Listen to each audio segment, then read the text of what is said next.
आ गए सभी। मैं नहीं दिख रहा हूँ।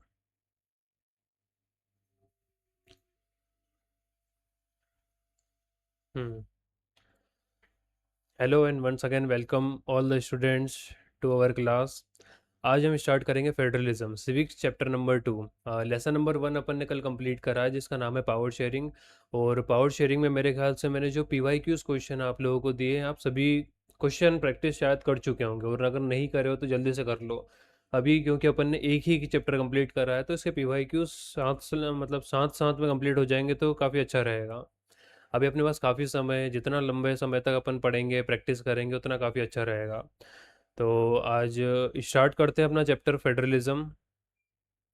सभी ऐड हो गए?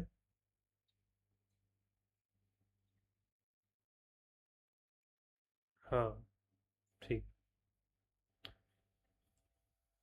चलो करें स्टार्ट। तो बिना कोई टाइम वेस्ट करे अपन स्टार्ट करते हैं आज की क्लास। देखो, आज अपना एक इम्पॉर्टेंट टॉपिक है फेडरलिज्म। अब देखो, इसमें से ये क्यों पढ़ना है अपने को, क्यों पढ़ने का रीज़न मतलब हमारे एग्जाम में इस चैप्टर से रिलेटेड 5 मार्क्स के भी क्वेश्चन आते हैं। Very good. 1 मार्क्स का भी MCQ आता है, और 2 और 3 मार्क्स का तो इसके फेवरेट है। ये तो क्वेश्चन कंटिन्यूसली रिपीटेड होते रहते हैं। बस 2025 में ही कोई क्वेश्चन नहीं आया था 2 3 5 मार्क्स का, इसका 1 मार्क्स का एक क्वेश्चन आया था। बस इस तरीके से 2025 में क्वेश्चन नहीं देखा गया। बाकी अधिकतर हर साल अपन क्या देखते हैं, 5 नंबर से लेकर के 4 नंबर तक का इसका वेटेज रहता है। 4 नंबर कैसे, 3+1 MCQ। क्लियर। तो आज अपन कंप्लीट करेंगे अपने 5 मार्क्स को, पॉसिबिलिटी ऑफ द 5 मार्क्स जो कि अपनी फाइनल एग्जाम में आ सकते हैं। तो करते हैं स्टार्ट। अब क्लास में क्या क्या रहेगा एक बार मैं आपको ओवरव्यू दे देता हूँ। क्लास में हम कौन कौन सा टॉपिक पढ़ने जा रहे हैं, इस फेडरलिज्म के बारे में अपन ने ऑलरेडी इंट्रोडक्शन ले लिया था पावर शेयरिंग में। अब इस फेडरलिज्म के अपन फेडरलिज्म प्लस अपन देखेंगे एक यूनिटरी फॉर्म ऑफ गवर्नमेंट होता है। यूनिटरी फॉर्म ऑफ गवर्नमेंट क्या होता है, एक होल्डिंग टुगेदर आता है, एक कमिंग टुगेदर आता है। कमिंग टुगेदर ये सब चीज़ें अपन इसके अपन अंदर पढ़ने वाले हैं। यूनियन टेरिटरीज क्या होती है, जुडिशरी को किस तरीके से फेडरलिज्म में इसका क्या वर्क है, मतलब क्या पोजीशन है हमारी जुडिशरी की। और यहाँ पर कुछ लिस्ट के बारे में पढ़ेंगे। लिस्ट मतलब काम करने का तरीका। काम करने का तरीका नहीं, काम करने का दायरा बोले तो जुडिक्शन। कौन सा कौन सा पावर बोले तो सेंटर, स्टेट और लोकल। तो सेंटर क्या काम करेगा, लोकल क्या काम करेगा, और जो हमारा स्टेट उसके पास क्या क्या पावर रहेगी। जैसे कुछ टॉपिक होते हैं एग्रीकल्चर, यहाँ पर सेंटर मुद्दे नहीं उठा सकता है। फिर इसके बाद अपन ये 3 लिस्ट पढ़ेंगे। 3 लिस्ट के बारे में डिटेल में समझेंगे। फिर अपन पढ़ेंगे language as an important issue. Language किस तरीके से एक प्रॉब्लमेटिक इशू रहा है, इसके पॉजिटिव भी देखेंगे, इसके एक समय पे नेगेटिव पॉइंट्स में निकल के आया था वो भी अपन कंप्लीट करेंगे। फिर लास्ट में एक टॉपिक पढ़ेंगे डिसेंट्रलाइजेशन। ये सबसे इंपॉर्टेंट टॉपिक और फेवरेट है हमारी CBSE का, जो कि कंटिन्यूसली 2 से 3 साल तक पूछा गया। और ये 5 मार्क्स में दो ही टॉपिक आते हैं। एक आता है हमारा डिसेंट्रलाइजेशन, एक आता है फीचर्स ऑफ फेडरलिज्म, की फीचर्स ऑफ फेडरलिज्म। समझे। तो ये 5 नंबर के दो हेवी टॉपिक, एकदम हेवी टॉपिक अपन आज कवर करेंगे। तो कोशिश करेंगे अपन एक ही क्लास में सारा टॉपिक कंप्लीट करने के लिए। अब देखो, आप लोगों को क्या करना है। अब देखो, एक क्लास हो सकती है 130 आवर, ठीक है। 1 घंटे 1.5 मिनट, 1 घंटे 30 मिनट की क्लास हो सकती है। तो अगर अपन एक सीटिंग में बैठ कर कंप्लीट कर रहे तो बहुत ही अच्छी बात है। साथ में क्या होना चाहिए अपने पास, बुक NCERT या फिर कोई सा भी अदर इंस्टीट्यूट कोचिंग का कोई सा भी मटेरियल हो तो वो भी लेकर के बैठ सकते हैं अपन। अब इन 130 आवर में ब्रेकडाउन अगर आप कर लो, 1 घंटे पढ़ा जा रहा है कंटिन्यूसली तो 1 घंटे पढ़ो, नहीं तो आधे घंटे की क्लास आप कल या 1 2 दिन बाद जब भी आपको ठीक लगे जब अटेंड कर लो, नहीं तो एक बार में पढ़ोगे तो ज़्यादा अच्छा रहेगा। ठीक है। तो और इस क्लास में क्या क्या मिलेगा अपने को, देखो PYQs का बेसिस मानते हुए मैं सभी CBSE के स्टूडेंट को पढ़ाने की कोशिश करता हूँ, क्योंकि बिना PYQs के हम किसी टॉपिक को हाथ नहीं लगा सकते। हमें पता ही नहीं होगा इस टॉपिक से किस नंबर के क्वेश्चन बनेंगे तो अपन कैसे कवर करेंगे। ठीक है। तो लगभग सभी बच्चे ऐड हो चुके हैं, अब अपन स्टार्ट करते हैं हमारी क्लास। हम्म। तो फेडरलिज्म का कीवर्ड से, federalism word as a federalism अपन समझते हैं कि फेडरलिज्म क्या होता है। ये सारी चित्र यहाँ पर करना थी अपने को, कोई बात नहीं। चलो, अब यहाँ से फोकस करना स्टार्ट करेंगे। चेट्स पे ध्यान मत दो, इधर ध्यान दो, स्लाइड्स पे। हम्म। फेडरलिज्म क्या होता है सिंपल लैंग्वेज में, अपन फेडरलिज्म कैसे याद रखेंगे, जरा इधर देखो। ये मैं क्या कर रहा हूँ, अरे ये मैं क्या कर रहा हूँ, सही बात है, ये मैं क्या कर रहा हूँ। हम्म। देखो, फेडरलिज्म मतलब क्या होता है, एक ऐसे याद रखने का एक तरीका है, निंजा टेक्निक। ये मैंने बड़ा सा एफ लिखा है, एफ फॉर फेडरलिज्म। इस देखो, फेडरलिज्म में सबसे ऊपर वाली एफ की जो लाइन है हॉरिजॉन्टल, उसमें लिखा है सेंटर, फिर इसके बाद लिखा है यहाँ पर स्टेट, और यहाँ पर आता है इंडिया के लिए लोकल। समझ में आया? तो फेडरलिज्म को कैसे याद रखना है, इसके फर्स्ट अल्फाबेटिकल लेटर से याद रख लो, एफ। एफ बोले तो सेंटर, स्टेट और लोकल। किसी भी कंट्री में अगर गवर्नमेंट के लेवल निकल गए हैं, लेवल निकल गए हैं मतलब डिवीजन है, सेंटर स्टेट अलग काम कर रही है, लोकल अथॉरिटीज या तो वो स्टेट गवर्नमेंट भी हो सकता है, स्टेट गवर्नमेंट का भी सबऑर्डिनेट, या फिर इनका एक और डिवीजन हो सकता है। अगर वहाँ की गवर्नमेंट कुछ इस लेवल्स में डिवाइडेड, इनकी वर्किंग डिवाइडेड है, तो इसी फॉर्म ऑफ गवर्नमेंट को अपन क्या बोलते हैं, फेडरलिज्म, फेडरल कंट्री। समझ में आए कीवर्ड? तो कीवर्ड क्या है, इस चैप्टर का नाम, चैप्टर का नाम समझ में आ जाएगा तो बाकी चीज़ें यहीं से स्टार्ट हो जाएगी। फेडरलिज्म मतलब, हाँ, फेडरलिज्म मतलब क्या हो रहा है, the division of the power into centre, state और local. Federalism system of the government where the power divided between centre authority, smaller region, smaller region like state. अब हर एक कंट्री का एक जैसा डिवीजन तो होता नहीं इस तरीके से जैसे इंडिया में, तो वहाँ पे सेंटर और स्टेट में भी डिवीजन रहेगा, तो भी उसको अपन क्या नाम देंगे, फेडरल स्टेट, फेडरल कंट्री। यहाँ तक पॉइंट क्लियर है? चैट्स पे ध्यान नहीं दे, वो तो मेरा काम है, अपन देख लेंगे चैट्स को। तो नेक्स्ट आता है the key idea, no single government holds all power. अगर ऐसा हो रहा है तो ये फेडरलिज्म कतई नहीं है, कतई नहीं है। मतलब फेडरलिज्म इसको बोला जहाँ पर लेवल निकल गया है, और किसी भी जगह पर अगर no single government hold the power, अगर सिंगल गवर्नमेंट पावर होल्ड करके बैठी है, तो वो फेडरलिज्म का पार्ट नहीं है। डिफरेंट लेवल में वर्क कर रहे हैं, सब साथ में काम करेंगे, और सभी की अपनी अपनी रिस्पॉन्सिबिलिटी रहेगी। क्लियर? तो हमारे इंडिया में जो, हमारे इंडिया की जो सरकारें नियम कानून फॉलो करती है वो सेंटर, स्टेट और लोकल। सेंटर का कुछ कहना स्टेट को मानना पड़ता है, स्टेट का कुछ हर बार कुछ सजेशन सेंटर भी मान लेता है, या फिर सेंटर अपना अलग काम करता है, स्टेट इंटरफेयर नहीं करता है। सब अपन समझेंगे एक्चुअली क्या मसला है ये। ठीक है? देखो इधर, इस सर्कल में क्या दिख रहा है अपने को, यहाँ पर सेंटर में जो है सेंट्रल गवर्नमेंट, नेशनल अथॉरिटी, ये नेशनल लेवल के जो भी काम होंगे अभी अपन डिटेल में समझेंगे इनको। इसके बाद आता है अपना state government, state government regional administration. For example जैसे समझ लेना कि हमारा एमपी स्टेट है, अब एमपी स्टेट की बॉर्डर के अंदर एक सीएम काम करेगा, ना कि ये सीएम दिल्ली में बैठ करके बड़े बड़े डिसीजन लेगा अकॉर्डिंग, हाँ, पार्लियामेंट में, या फिर नेशन रिलेटेड डिसीजन ये नहीं ले सकता है, तो वो स्टेट गवर्नमेंट का पार्ट है। लोकल गवर्नमेंट स्टेट के भी नीचे आते, इसको अपन बोलते हैं पंचायती राज और म्यूनसिपल कॉरपोरेशंस। समझ में आई मेरी बात? बढ़िया चल रहा है। इधर देखो लास्ट में कुछ पॉइंट लिखा है अपन ने बढ़िया सा। क्या लिखा है ये, थिंक ऑफ द स्कूल। ठीक है, स्कूल का एग्जाम्पल लेते हैं अपन। एक स्कूल के एग्जाम्पल में क्या है, जो आपकी प्रिंसिपल है, प्रिंसिपल जो भी है, अब ये प्रिंसिपल है अपना, ये प्रिंसिपल को माना है स्कूल में अपन सेंट्रल गवर्नमेंट, इनके नीचे काफ़ी सारे टीचर्स रहते हैं। ठीक है? तो ये सभी टीचर्स कौन हो गए, एक तरीके से ये स्टेट से इनके अथॉरिटी के अंडर में काम करते हैं। फिर इन टीचर्स के नीचे भी कौन हो गए, बंधुआ मजदूर, या फिर बिना पेमेंट दिए काम करवाने वाले लोग, जिनको बोलते हैं अपन मॉनिटर्स, क्लास क्लास रिप्रेजेंटेटिव्स। समझ में आया? हेड, कौन सा हेड, वो कौन सा हाउस का हेड रहता है, स्कूल हेड रहता है, ये सब। ये ऐसे बेरोजगार है जिनको अपन बिना पैसे दिए काम करवा लेते हैं। तो ये भी एक तरीके का डिवीजन है, सेंट्रल, स्टेट और लोकल। तो ये एग्जांपल दिया अपन ने, प्रिंसिपल, टीचर्स और स्टूडेंट। स्टूडेंट में भी अभी जो वॉलेंटियर्स रिप्रेजेंटेटिव्स रहते हैं उनकी बात करें, तो मेरे ख्याल से वर्ड फेडरलिज्म अपने को समझ में आ गया होगा, सेंटर, स्टेट और लोकल। सही चल रहा है? बढ़िया। नेक्स्ट, तो हमें कुछ एग्जांपल भी मालूम होना चाहिए। क्या इंडिया फेडरल है? तो रेड कलर में जितने भी स्टेट्स यहाँ पर दे रखे हैं, कंट्री, हाँ ये याद कर लो सबसे पहले तो तुम। इंडिया हो गया है, रशिया हो गया है, ऑस्ट्रेलिया है, ये भी एक फेडरल कंट्री है। दूसरी बात, और क्या क्या नाम, ब्राज़ील याद रह जाएगा अपने को, USA, United state of America. यहाँ पर देखो ध्यान से, ये एमसीक्यू वाला क्वेश्चन है। Is Germany, Belgium, Switzerland and Spain is an federal state? तो ये याद रखना है अपने को। ठीक है? ऑस्ट्रिया भी याद कर लेना, ये बोस्निया हर्जेगोविना कोई जरूरी नहीं, बट ये तीन थोड़े से ध्यान रखना है एमसीक्यू के लिए। पाकिस्तान, सर पाकिस्तान क्या कर रहे हैं यहाँ पे, तो इसलिए उसको छोड़ दो, तुम भूल जाओ उसको। है, वो भी फेडरल है। देख ले एक बार स्लाइड, आगे बढ़े। हम्म ठीक है। अब फेडरलिज्म के बाद एक डिवीज़न ये भी है कि यूनिटरी फॉर्म ऑफ गवर्नमेंट और फेडरल फॉर्म ऑफ गवर्नमेंट, ये डिफरेंशिएशन है। हम बोल रहे हैं कि मेरा प्यारा भारत, ये यहाँ पर अगर सेंटर स्टेट और लोकल में डिवीज़न है, सेंटर स्टेट लोकल में, तो ये फेडरलिज्म है। अगर किसी कंट्री में सेंटर स्टेट लोकल में डिवीज़न ही नहीं हुआ तो उस कंट्री को अपन क्या बोलेंगे? तो यहाँ पर एक वर्ड आता है, कौन सा वर्ड आता है? Unitary form of government. अरे ये क्या हो गया? अरे ठीक है।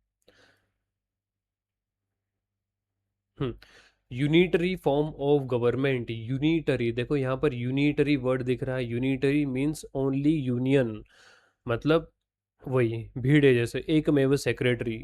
यहाँ पर अब फॉर एग्जांपल ये कंट्री पहचानते हो उसको? कौन सी कंट्री है? उत्तराखंड नहीं, कंट्री यूनाइटेड किंगडम। अब यूनाइटेड किंगडम में मैंने बोला कि यार वहाँ पे सेंट्रल अथॉरिटी सारा कामकाज देखती है, तो उसको बोलते हैं अपन यूनिटरी गवर्नमेंट। मतलब ये सेंट्रल गवर्नमेंट। हम्म ये सेंट्रल गवर्नमेंट का काम क्या होगा? लोकल इशू से लेकर के इंटरनेशनल या नेशनल इशू, इंटरनेशनल कंट्री से रिलेटेड नेशनल इशू तक भी एक ही गवर्नमेंट काम करेगी, इसलिए अपन इसको बोलते हैं unitary form of government. Power is concentrated in one central authority. इसके कोई डिवीजन नहीं होते, और डिवीजन होगी भी तो भी उनके पास कोई पावर नहीं होगी। यूनिटरी फॉर्म ऑफ गवर्नमेंट का एक बढ़िया सा एग्जांपल समझ में आया सभी को? ब्रिटेन अपन ने एग्जांपल लिया, यूनाइटेड किंगडम, जहाँ पर सिर्फ एक अथॉरिटी है। फॉर एग्जांपल जैसे हमारी गली में स्ट्रीट लाइट बंद हो गई, हम उठ के पार्षद के पास जाएंगे, नगर निगम में कंप्लेन करेंगे। सेंट्रल फॉर्म ऑफ गवर्नमेंट में क्या होगा? यूनिटरी फॉर्म ऑफ गवर्नमेंट में सीधा जो भी बड़ा मुद्दा रहता है, छोटा मुद्दा रहता है, ये सिर्फ और सिर्फ कौन हैंडल करेगा? सेंट्रल। ऐसे याद रख लो, सबसे सिंपल तरीका है। ठीक है। Federal form of government, federal form of government, power is divided between the centre, state and local, पता है तो। अथॉरिटीज में कौन रहता है? यहाँ पर सेंट्रल रहेगा, यहाँ पर बोथ लेवल, यहाँ पे लेवल निकले हुए हैं सेंटर और स्टेट के बीच में। इंडिपेंडेंट, ये डिफरेंस याद कर लेना तुम्हारे स्कूल में, कोचिंग इंस्टीट्यूट पे, जो भी तुम जहाँ पर भी पढ़ रहे हो, यहाँ पर ये डिफरेंसेस बढ़िया तरीके से पूछे जाते हैं। ठीक है। तो पहला वाला हो गया, दूसरा वाला हो गया। फ्लेक्सिबिलिटीज क्या है? तो constitution can easily changed by the central government. यहाँ पर सेंट्रल गवर्नमेंट कॉन्स्टिट्यूशन चेंज कर सकती है, कोई रोक टोक नहीं है इसको। प्रेम सही आ रही है? हाँ। तो सेंट्रल गवर्नमेंट यहाँ पर किसी भी तरीके से चेंजेस कर सकती है, यहाँ पर इसको कोई रोक टोक नहीं है। बट फेडरल कंट्रीज में क्या होता है? कॉन्स्टिट्यूशन चेंज करने के लिए सेंट्रल प्लस स्टेट दोनों की मंजूरी यहाँ पर चाहिए होती है। मैं आ गया बीच में, सेंट्रल प्लस स्टेट दोनों की यहाँ पर मंजूरी चाहिए होती, नहीं तो किसी भी तरह का कॉन्स्टिट्यूशन चेंज नहीं होगा। कॉन्स्टिट्यूशन इज रिजिड, रिजिड मतलब कठोर। Change need approval both level, centre plus state. तो मेरे ख्याल से एग्जाम्पल भी देख लेते हैं, यूनाइटेड किंगडम जिसको अपन ने एग्जाम्पल लिया है, ये क्या है? ये स्विट्जरलैंड है, स्विट्जरलैंड। ये क्या है? श्रीलंका, जिसको अपन ने लास्ट क्लास में पढ़ा था। तो ये दोनों किसके एग्जाम्पल हो गए? श्रीलंका और Britain, unitary form of government के। अपना प्यारा भारत और स्विट्जरलैंड, ये किसके एग्जाम्पल हो गए? Federal form of government. एक बढ़िया से अपन एग्जाम्पल देते हैं इसका। देखो, अरे ये किसने चित्रा इधर? ठीक है। मैं यूनिटरी की बात करता हूँ, मैं फेडरल की बात करता हूँ। अब इस पे इतना जोर क्यों दे रहा हूँ? थोड़ा सा ये अगर समझ में आ जाएगा तो आएगा, टॉपिक इजी हो जाएंगे। यूनिटरी मतलब सेंटर यहाँ पर बैठा हुआ है। ठीक है। सेंटर ने बोला, क्या बोला? कि यहाँ पर सारे कामकाज, सड़कें बनाना हो, स्ट्रीट लाइट सुधारना हो, या फिर किसान को मुआवजा दिलवाना हो, farmer related issue, irrigation related issue, defence related issue, ये सब कुछ कौन हैंडल करेगा? Central level government.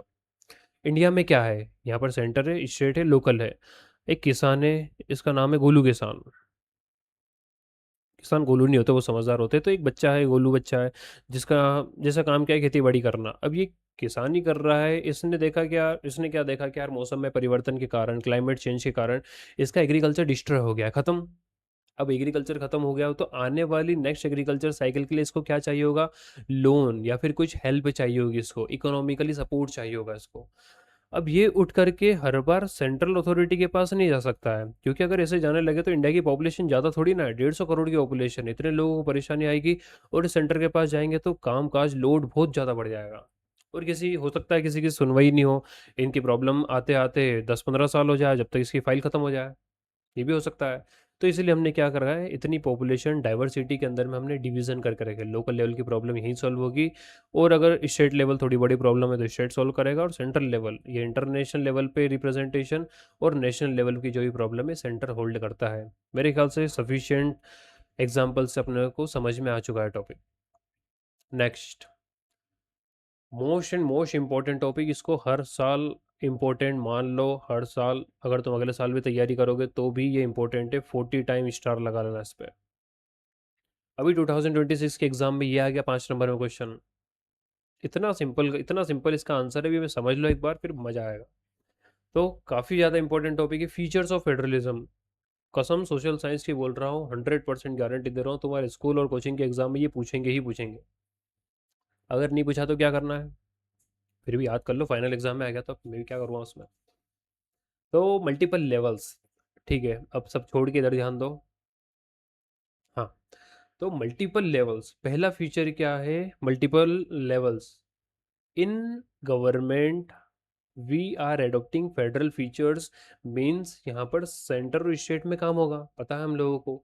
टू और more than one level, two और more level of the government serving the citizen. सबसे पहला पॉइंट कंप्लीट हुआ, देर आर टू और more than sorry there are one slip of mind, there are two और more than two levels of the government is known as federalism. इसी definition को first point बना देंगे अपन। Second point में क्या बन जाएगा, डिफरेंट टीयर्स। टीयर ये आंसू वाला टीयर नहीं है, ये डिफरेंट टीयर मतलब लेवल्स की बात हो रही है। Different tier of the government govern same citizen. अब देखो, सेंटर में पीएम हो गए हमारे, स्टेट में हमारे सीएम हो गए, और हमारे डिस्ट्रिक्ट में कौन हो गए, डिस्ट्रिक्ट मजिस्ट्रेट डीएम हो गए। इन सभी का काम क्या है, हम लोगों को सर्व करना, हम लोग कौन, same citizen of India, all citizen of India. But सभी की जुडिक्शंस यहाँ पर अलग अलग है। ओन सिटीजन्स मतलब अपने खुद के सिटीजन, सेम सिटीजन्स को क्या करते हैं, ये जुडिक्शन प्रोवाइड करते हैं इन the matter of legislation, taxation and administration. Frame से बाहर तो नहीं जा रहे अपन। हाँ ठीक है, तो मेरे ख्याल से इतना, सेकंड वाला पॉइंट एक बार और समझने की जरूरत पड़ेगी। फर्स्ट वाले पॉइंट में क्या है, डेफिनेशन ही लिख दो फेडरलिज्म की, टू और more than two levels, clear. Second में क्या है, all three all the different tier of the government govern same citizen in the matter of legislation, taxation, administration. अपनी लैंग्वेज में लिख लो बस, ये वर्ड्स यहाँ पर आ जाना चाहिए। इसके बाद होता है जुडिक्शन, जुडिक्शन बोले तो न्याय क्षेत्र, न्यायिक क्षेत्र। न्यायिक क्षेत्र मतलब काम करने का तरीका। अब जैसे हमारे डिस्ट्रिक्ट मजिस्ट्रेट है डीएम, और ठीक है एक जज है, ठीक है, जो जजमेंट प्रोवाइड करता है। अब हो सकता है कि यार इनका सेम सैलरी हो, या फिर सेम इनके पास सिक्योरिटी लेवल हो, लेकिन इनका काम क्या है, district collector, DC, district collector, collector की बात कर रहे हैं, ये मजिस्ट्रेट, ठीक है। तो डिस्ट्रिक्ट कलेक्टर का काम होगा कलेक्शन ऑफ द टैक्सेस, और जितने भी डिपार्टमेंट होते हैं छोटे मोटे उनको लीड करना, हेड करना। इनका काम क्या होगा कि भाई साहब आप न्याय व्यवस्था को अच्छे से संभालो, बाकी काम दूसरे देख लेंगे, ये इनके काम में इंटरफेयर नहीं करेंगे, इनके काम में इंटरफेयर नहीं करेंगे। समझ में आई मेरी बात, ये टैक्स कलेक्शन करने थोड़ी ना जाएंगे, क्योंकि इनका अधिकार नहीं है, इनका अधिकार कुछ और है। जो टैक्स नहीं प्रोवाइड करा ये जरूर उसको पनिश कर देंगे, लेकिन ये पनिशमेंट का काम नहीं देंगे। समझ में आया। तो कुछ ना कुछ डिफरेंशिएशन यहाँ से अपने को समझना पड़ेंगे इसी टाइप से। थोड़ा रफ कर देते हैं इनको। पॉइंटर, बदतमीज हो गया पॉइंटर। तो गवर्नेंस की बात समझ लिया अपन ने, लेवल से निकाल दे। जुडिक्शन मतलब कार्य करने का क्षेत्र, पीएम का काम अलग होगा और सीएम का काम अलग होगा, ठीक है दोनों मिनिस्टर, लेकिन एक स्टेट लेवल पे एक सेंट्रल लेवल पे, क्लियर। अब ये सब काम कौन डिसाइड करेगा, हमारे घर में काम कौन डिसाइड करता है, पापा क्या करेंगे, मम्मी क्या करेंगे, हम लोग कौन सी क्लास में पढ़ेंगे, कौन से स्कूल में जाएंगे, कौन से कोचिंग में जाएंगे, पिताजी हमारे डिसाइड करेंगे, पिताजी या माताजी कोई भी। तो ऐसे ही हमारी कंट्री से रिलेटेड जो भी गवर्नेंस रिलेटेड वर्क होता है, ये डिसाइडेड किसी के कहने से नहीं होता है, बल्कि कॉन्स्टिट्यूशन में जो चीज़ें लिखी हुई है यही हमको फॉलो करना होती है। समझ में आए पिक्चर, इधर ध्यान दो वापिस। ये जो जुडिक्शन है, कार्य क्षेत्र है, ये कहाँ पर स्पेसिफाइड है, हमारे कॉन्स्टिट्यूशन में, कॉन्स्टिट्यूशन में स्पेसिफाइड है। और कॉन्स्टिट्यूशन को क्या हम एक तरफा बदल सकते हैं क्या सेंट्रल लेवल में, नहीं, सेंट्रल प्लस स्टेट की यहाँ पर क्या होगी, रिक्वायरमेंट होगी। कॉन्स्टिट्यूशन डज नॉट या फिर कैन नॉट चेंज यूनिलेटरली, एक तरफा यहाँ पर बदला नहीं जा सकता है। Required both state plus centre मिल करके ही कॉन्स्टिट्यूशन अमेंडमेंट एक्ट पास कर सकते हैं। और यूनिटरी फॉर्म ऑफ गवर्नमेंट में क्या होता है, यूनिटरी फॉर्म ऑफ गवर्नमेंट में क्या होता है, सेंटर के पास सारी पावर होती है। ये रखा अपना कॉन्स्टिट्यूशन, दिख रहा है कि नहीं, कॉन्स्टिट्यूशन मेरे पीछे आ गया है। कोई बात नहीं, ये लो, अब दिख रहा है बराबर कॉन्स्टिट्यूशन। तो ये कॉन्स्टिट्यूशन तोल मोल से यहाँ पे जुडिक्शन डिसाइड करेगा। इस कॉन्स्टिट्यूशन में वो सारी चीज़ें लिखी होगी जो हमारी कंट्री से रिलेटेड वर्किंग रहेगी। अब आते हैं लास्ट पॉइंट पे, कोर्ट। ये जो हमारी जुडिशरी है, कोर्ट है, इनका क्या काम होता है? तो इन सभी कोर्ट का काम होता है act as an empire if any kind of dispute arises between each and every level, each level of the government. For example centre, state और लोकल में किसी भी तरीके का डिस्प्यूट हुआ है, इस डिस्प्यूट का सॉल्यूशन करने के लिए या तो आप लोग आपस में सहमति से चुपचाप बैठ जाओ, या फिर ज़्यादा प्रॉब्लम हो तो आप किसके पास जाओगे? कोर्ट के पास। ऐसा नहीं डायरेक्ट सुप्रीम कोर्ट के पास ही जा रहे हैं अपन, नीचे से स्टार्ट करना पड़ता है, लोकल, फिर स्टेट, हाई कोर्ट, फिर उसके बाद सुप्रीम कोर्ट। ठीक है, तो ये एग्जाम्पल दे रखा है, एक एग्जाम्पल बताऊंगा मैं आगे कि किस तरीके से कोर्ट कोर्ट में अप्रोचेस करते हैं अपन। तो highest court act as an umpire को umpire if any kind of dispute arises between level of the government. तो ये 5 नंबर का एक प्यारा सा क्वेश्चन, मेरे ख्याल से सारे पॉइंट क्लियर है। देखो इंटरलिंक्ड है, एक ट्रिक से याद रखेंगे, टू और more than two level of the government, पहला पॉइंट।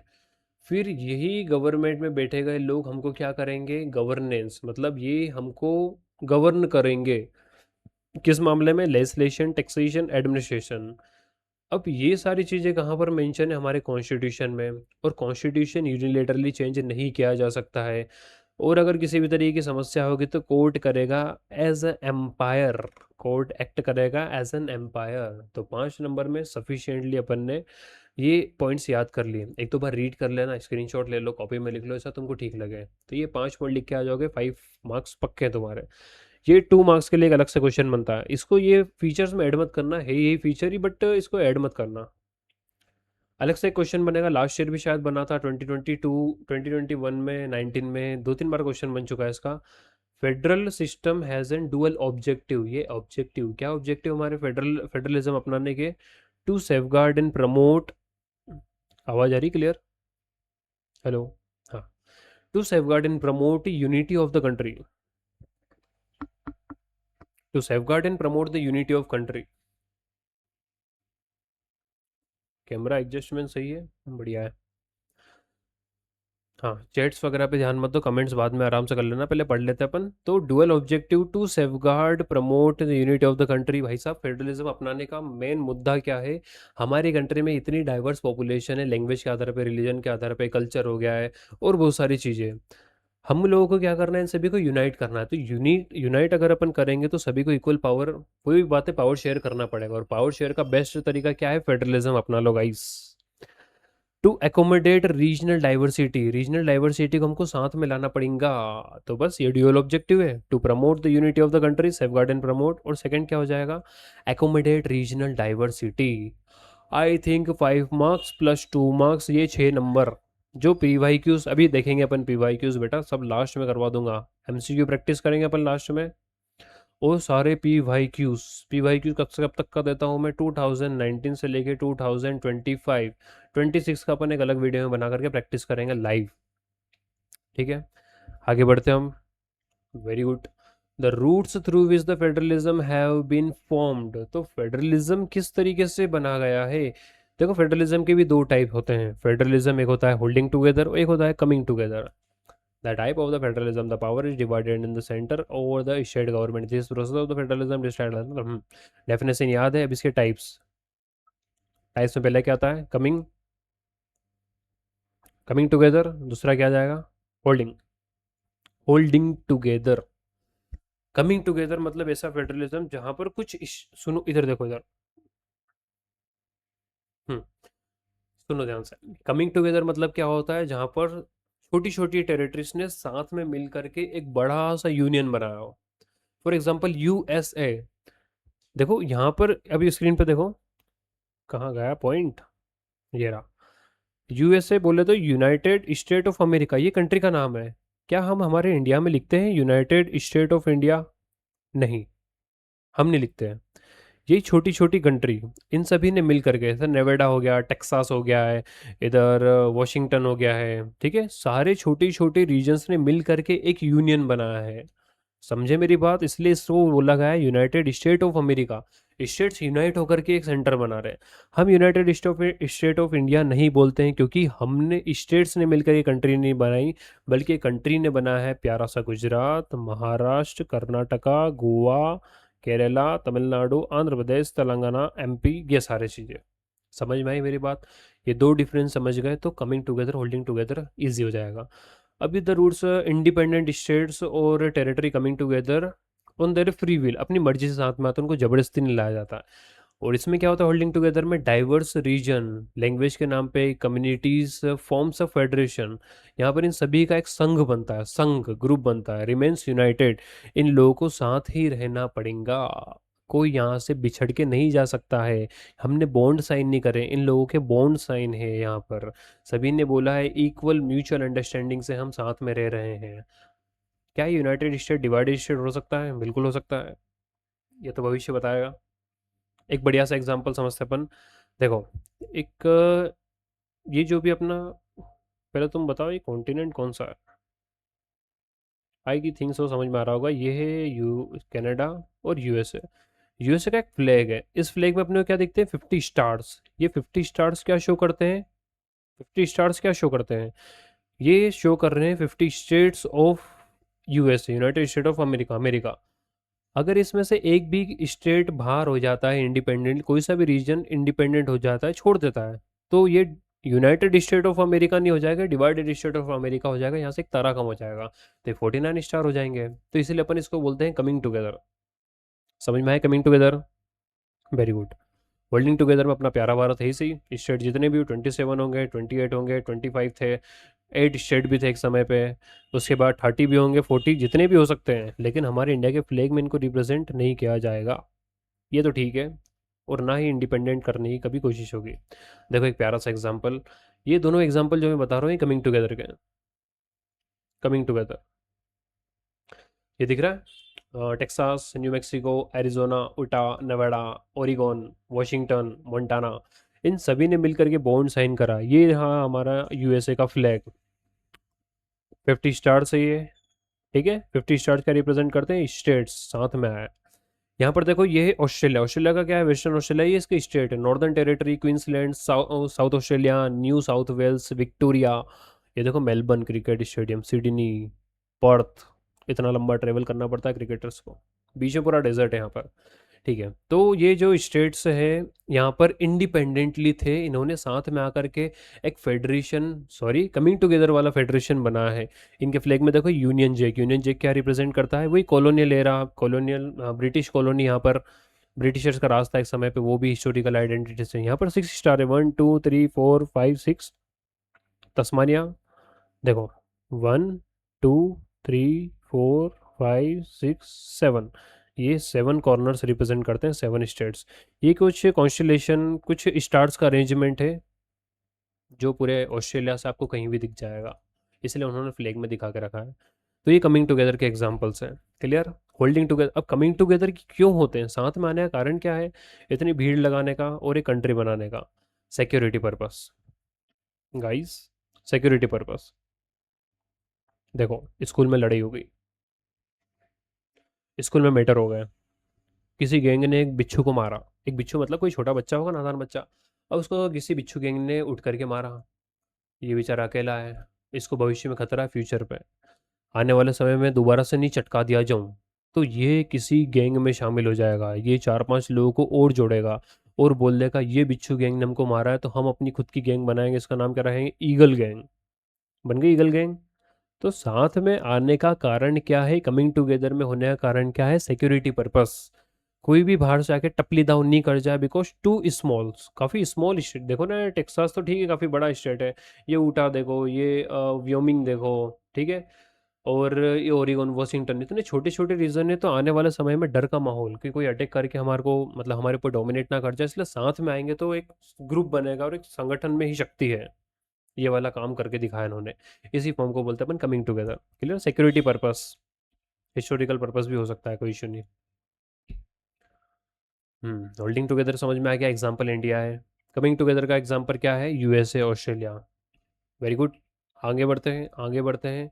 तो नेक्स्ट टॉपिक आता अपना टाइप्स ऑफ फेडरेशन। अरे नेक्स्ट टॉपिक क्या, उसी को, ये नोट्स, ये लो गाइस, नोट्स ले लो guys.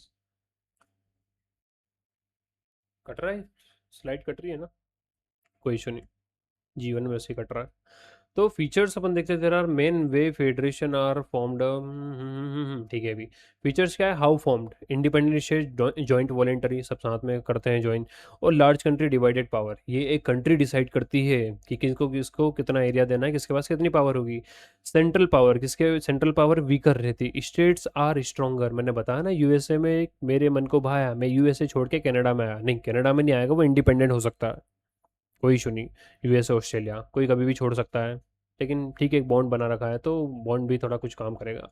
State status equal status to centre, centre और स्टेट इक्वल रहेंगे यहाँ पर, एग्जाम्पल यूएसए ऑस्ट्रेलिया। अब थोड़ा सा अपन गायब हो जाते हैं इस पिक्चर में से ताकि तुमको दिख जाए टॉपिक। हाँ, अब इधर देखो, large country divides the power, बिल्कुल इंडिया ने कर रखा है पावर डिवाइड। मराठियों को दिया है महाराष्ट्र, अब ये मराठियों को महाराष्ट्र दिया, ये मैंने कैसे बोल दिया है, ये लैंग्वेज इशू, ये अपन आने वाले टॉपिक में पढ़ेंगे। गुजरात अलग डिवाइड करा है, ये अलग डिवाइड करा है, केरला कर्नाटका और बहुत सारी चीज़ें। ठीक है, हम डिवाइड करते हैं। सेंटर यहाँ पे स्ट्रांग रहता है, मेजरली डिसीजंस यहाँ पर स्ट्रांग। अब स्ट्रांग कैसे, ये भी अपन देखेंगे। स्टेट्स में हैव अनइक्वल पावर, हो सकता है स्टेट के पास इक्वल पावर ना हो, फॉर एग्जाम्पल इंडिया स्पेन, दो दो एग्जाम्पल याद रखो, भीड़ मत लगाना। Next topic, next topic, next topic, आ जाए अपन। Hmm what makes India a federal country, ऐसे तो क्या चीज़ है जो इंडिया को फेडरल बनाती है। तो हमने खुद ने फेडरल बनाया, किसी ने आकर के हमको गाइड ही नहीं करा है, हमारा कॉन्स्टिट्यूशन गाइड करता है। कॉन्स्टिट्यूशन ऑफ इंडिया, इसमें कुछ तो बातें ऐसी लिखी हुई है जो हमको बताती है कि हम क्या है, हम फेडरल कंट्री है। और फेडरल कैसे है, कमिंग टुगेदर, जहाँ पर ज़्यादा पावर, ज़्यादा कैसे है वो भी मैं बताऊंगा। ज़्यादा पावर किसके पास है, यूनियन, यूनियन के पास ज़्यादा पावर है। नेक्स्ट में क्या पिक्चर है, ठीक है। हमारे इंडिया के कॉन्स्टिट्यूशन का आर्टिकल नंबर 1 है, article number 1, India, that is Bharat.